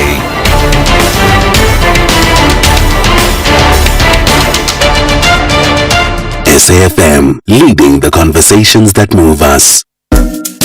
SAFM is celebrating its 88th birthday, and what better way to celebrate than with you, our loyal listener. We will be giving away 8,800 to 10 lucky listeners during the month of August. To stand a chance of winning, stay tuned to SAFM and SMS the keyword SAFM88 followed by your name to 41391 and listen to the station throughout the day, where you could be selected as a winner. SMSs are charged at R1.50 per SMS. Free SMSs and SMS bundles do not apply. Happy birthday, happy birthday, happy birthday, happy. So let's see if you know your TV shows. What words come to mind when you hear the titles like Skim Sam, Generations, The Legacy, and Uzalo? Perhaps the words are royalty, classics, the stars, and drama. And SABC proudly brings you the 7th Royalty Soapy Awards. That awards the excellence in the soapies industry across all Mzansi's broadcasters. You can tune in for the glitz and the glam. And that happens in a broadcast on Saturday, the 31st of August, this Saturday from 8 p.m. only Well, from 8 p.m. only on SABC1, Mzansi for sure. X at SFM Radio and at Ashraf Garda. Right, let's talk about what we call this feature called winning. People are winning at what they do, right? And provide others to win as well. That applies to Chris Nganga Kimaru, who's a civil engineer and MPG inventor. Specifically, we're talking to Chris because I understand he's got a solution for solving open manholes and, the risks that gives you. So, Chris, appreciate your time. And thanks for joining us on National Pulse. Thank you very much, Afra, and welcome and greetings to your listeners as well. Right, thank you. So, A, what's the problem? B, what's the solution? Okay, very simply, the problem is we are experiencing a lot of open sewerage flowing in the streets of our communities. And the source of that is blocked sewer pipes and blocked manholes, whereby people are throwing rubbish and other unwanted things into the manholes, blocking the sewerage pipes, and then eventually you have them building up with the sewerage and flowing out into the streets. So that's the problem we seek to solve, because from our research, we found that this is a solvable problem because up to 70% is caused by human behavior. So effectively what we're saying is the manhole protector grid is an accessory that we've designed and patented for going into the manholes, such that even if people throw rubbish into the manholes, that rubbish won't get to the pipes, causing any blockages. Mm-hmm, mm-hmm. Yes, and these are manholes that are open. I mean, they would be open manholes, right? Yeah. Well, it doesn't matter. You see, this is to go into all manholes. When you say open manholes, in most cases we're referring to where the lids have been stolen. If they were cast iron lids, yes, people are stealing them for their scrap value. So the beauty of the manhole protector grid is it's the size is such that we've customized to make it such that it's very big. It fits in very snugly inside the manhole. So you have to lift off the whole cover slab, and a typical cover slab weighs anything up to 300 kgs. So that's a deterrent for any vandalism. Okay. So this goes into both existing and new manholes, basically. And I gather you've tried, you've tested, you've got a market for it, you have clients for it? Yes, we spent quite a few years developing the product and even researching on the materials. So the material we're using is glass reinforced plastic or polymer, so it's non-corrosive. So you put it into the manhole, and all the corrosive gases or liquids in your liquid streams won't corrode the product. It's very strong. It's the product that's now being used in your industries and your oil and gas platforms. It's non-corrosive.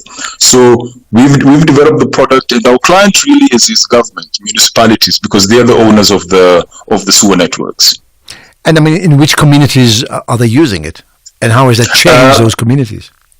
Well, we came onto the market with the product in 2020 and patented in 2021. So we've been in discussions with the Department of Water and Sanitation and various municipalities, and those discussions are ongoing for us to start putting in the product. Okay, so you don't yet have them as the client. I mean, they're the potential client. Those are the potential clients. Product is ready. It's just about finalizing financing and getting everything sorted out for all the legislative and procurement issues. Well, all I can say is, what are they waiting for?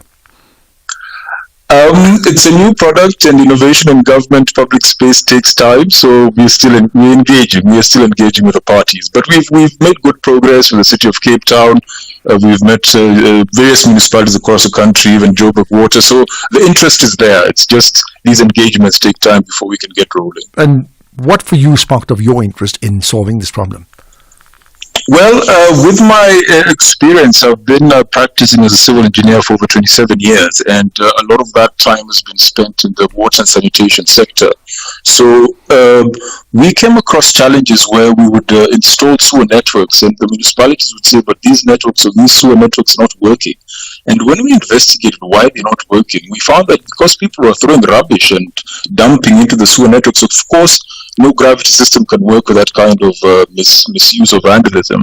So that was the spark to say, okay, this is a solvable problem, because from our research, this is human behavior. So if the pamphlets and the education campaigns are not working, we then need to move forward and protect the manholes. So that's when we said we can develop an accessory that goes into the manhole so that whether the lids are stolen or not, there'll be no blockage. And furthermore, it also provides safety, because if somebody falls into the manhole, you now have a scenario whereby they'll fall on the platform on the grid and they won't be taken into the pipe and drowning. I mean, these incidences of children drowning, those will become a thing of the past if we protect the manholes. Okay. Well, it's wonderful, and we want. This feature is all about people who are winning, and you're clearly winning at this, and we hope the country wins as well by using what you do. Give us, a website or a social media account that we can follow you, and perhaps I'm going to ask you to also tweet out all that we've spoken about and just tag SFM Radio and myself. Okay, I can give you my number, my cell number. We've currently putting the device on our. We're consulting engineers. Okay, quickly, give it to me quickly. Yeah. www.isapartners. ISApartners, yeah. .co.za. Okay, perfect. Well, feel free to tweet out as well that, yeah. And sorry, quickly. Do you want my cell number or email address? Well, okay, give us an email address very quickly. Yeah, Chris K, CHRISK. Yeah. At isapartners.co.za. Okay, what we'll do is if you can tweet it out as well, and that would be fabulous. Appreciate your time, Chris Nganga Kimaru, civil engineer, MPG inventor. They are changing lives, solving problems, and that's what we want to do on the show. All that forms part of the National Pulse. Well, that's it. That's it for the show. Thank you for being part of the show for the last 180 minutes. You and I were all connected to the National Pulse. Let's connect again tomorrow at 6 o'clock. Here's Greg House.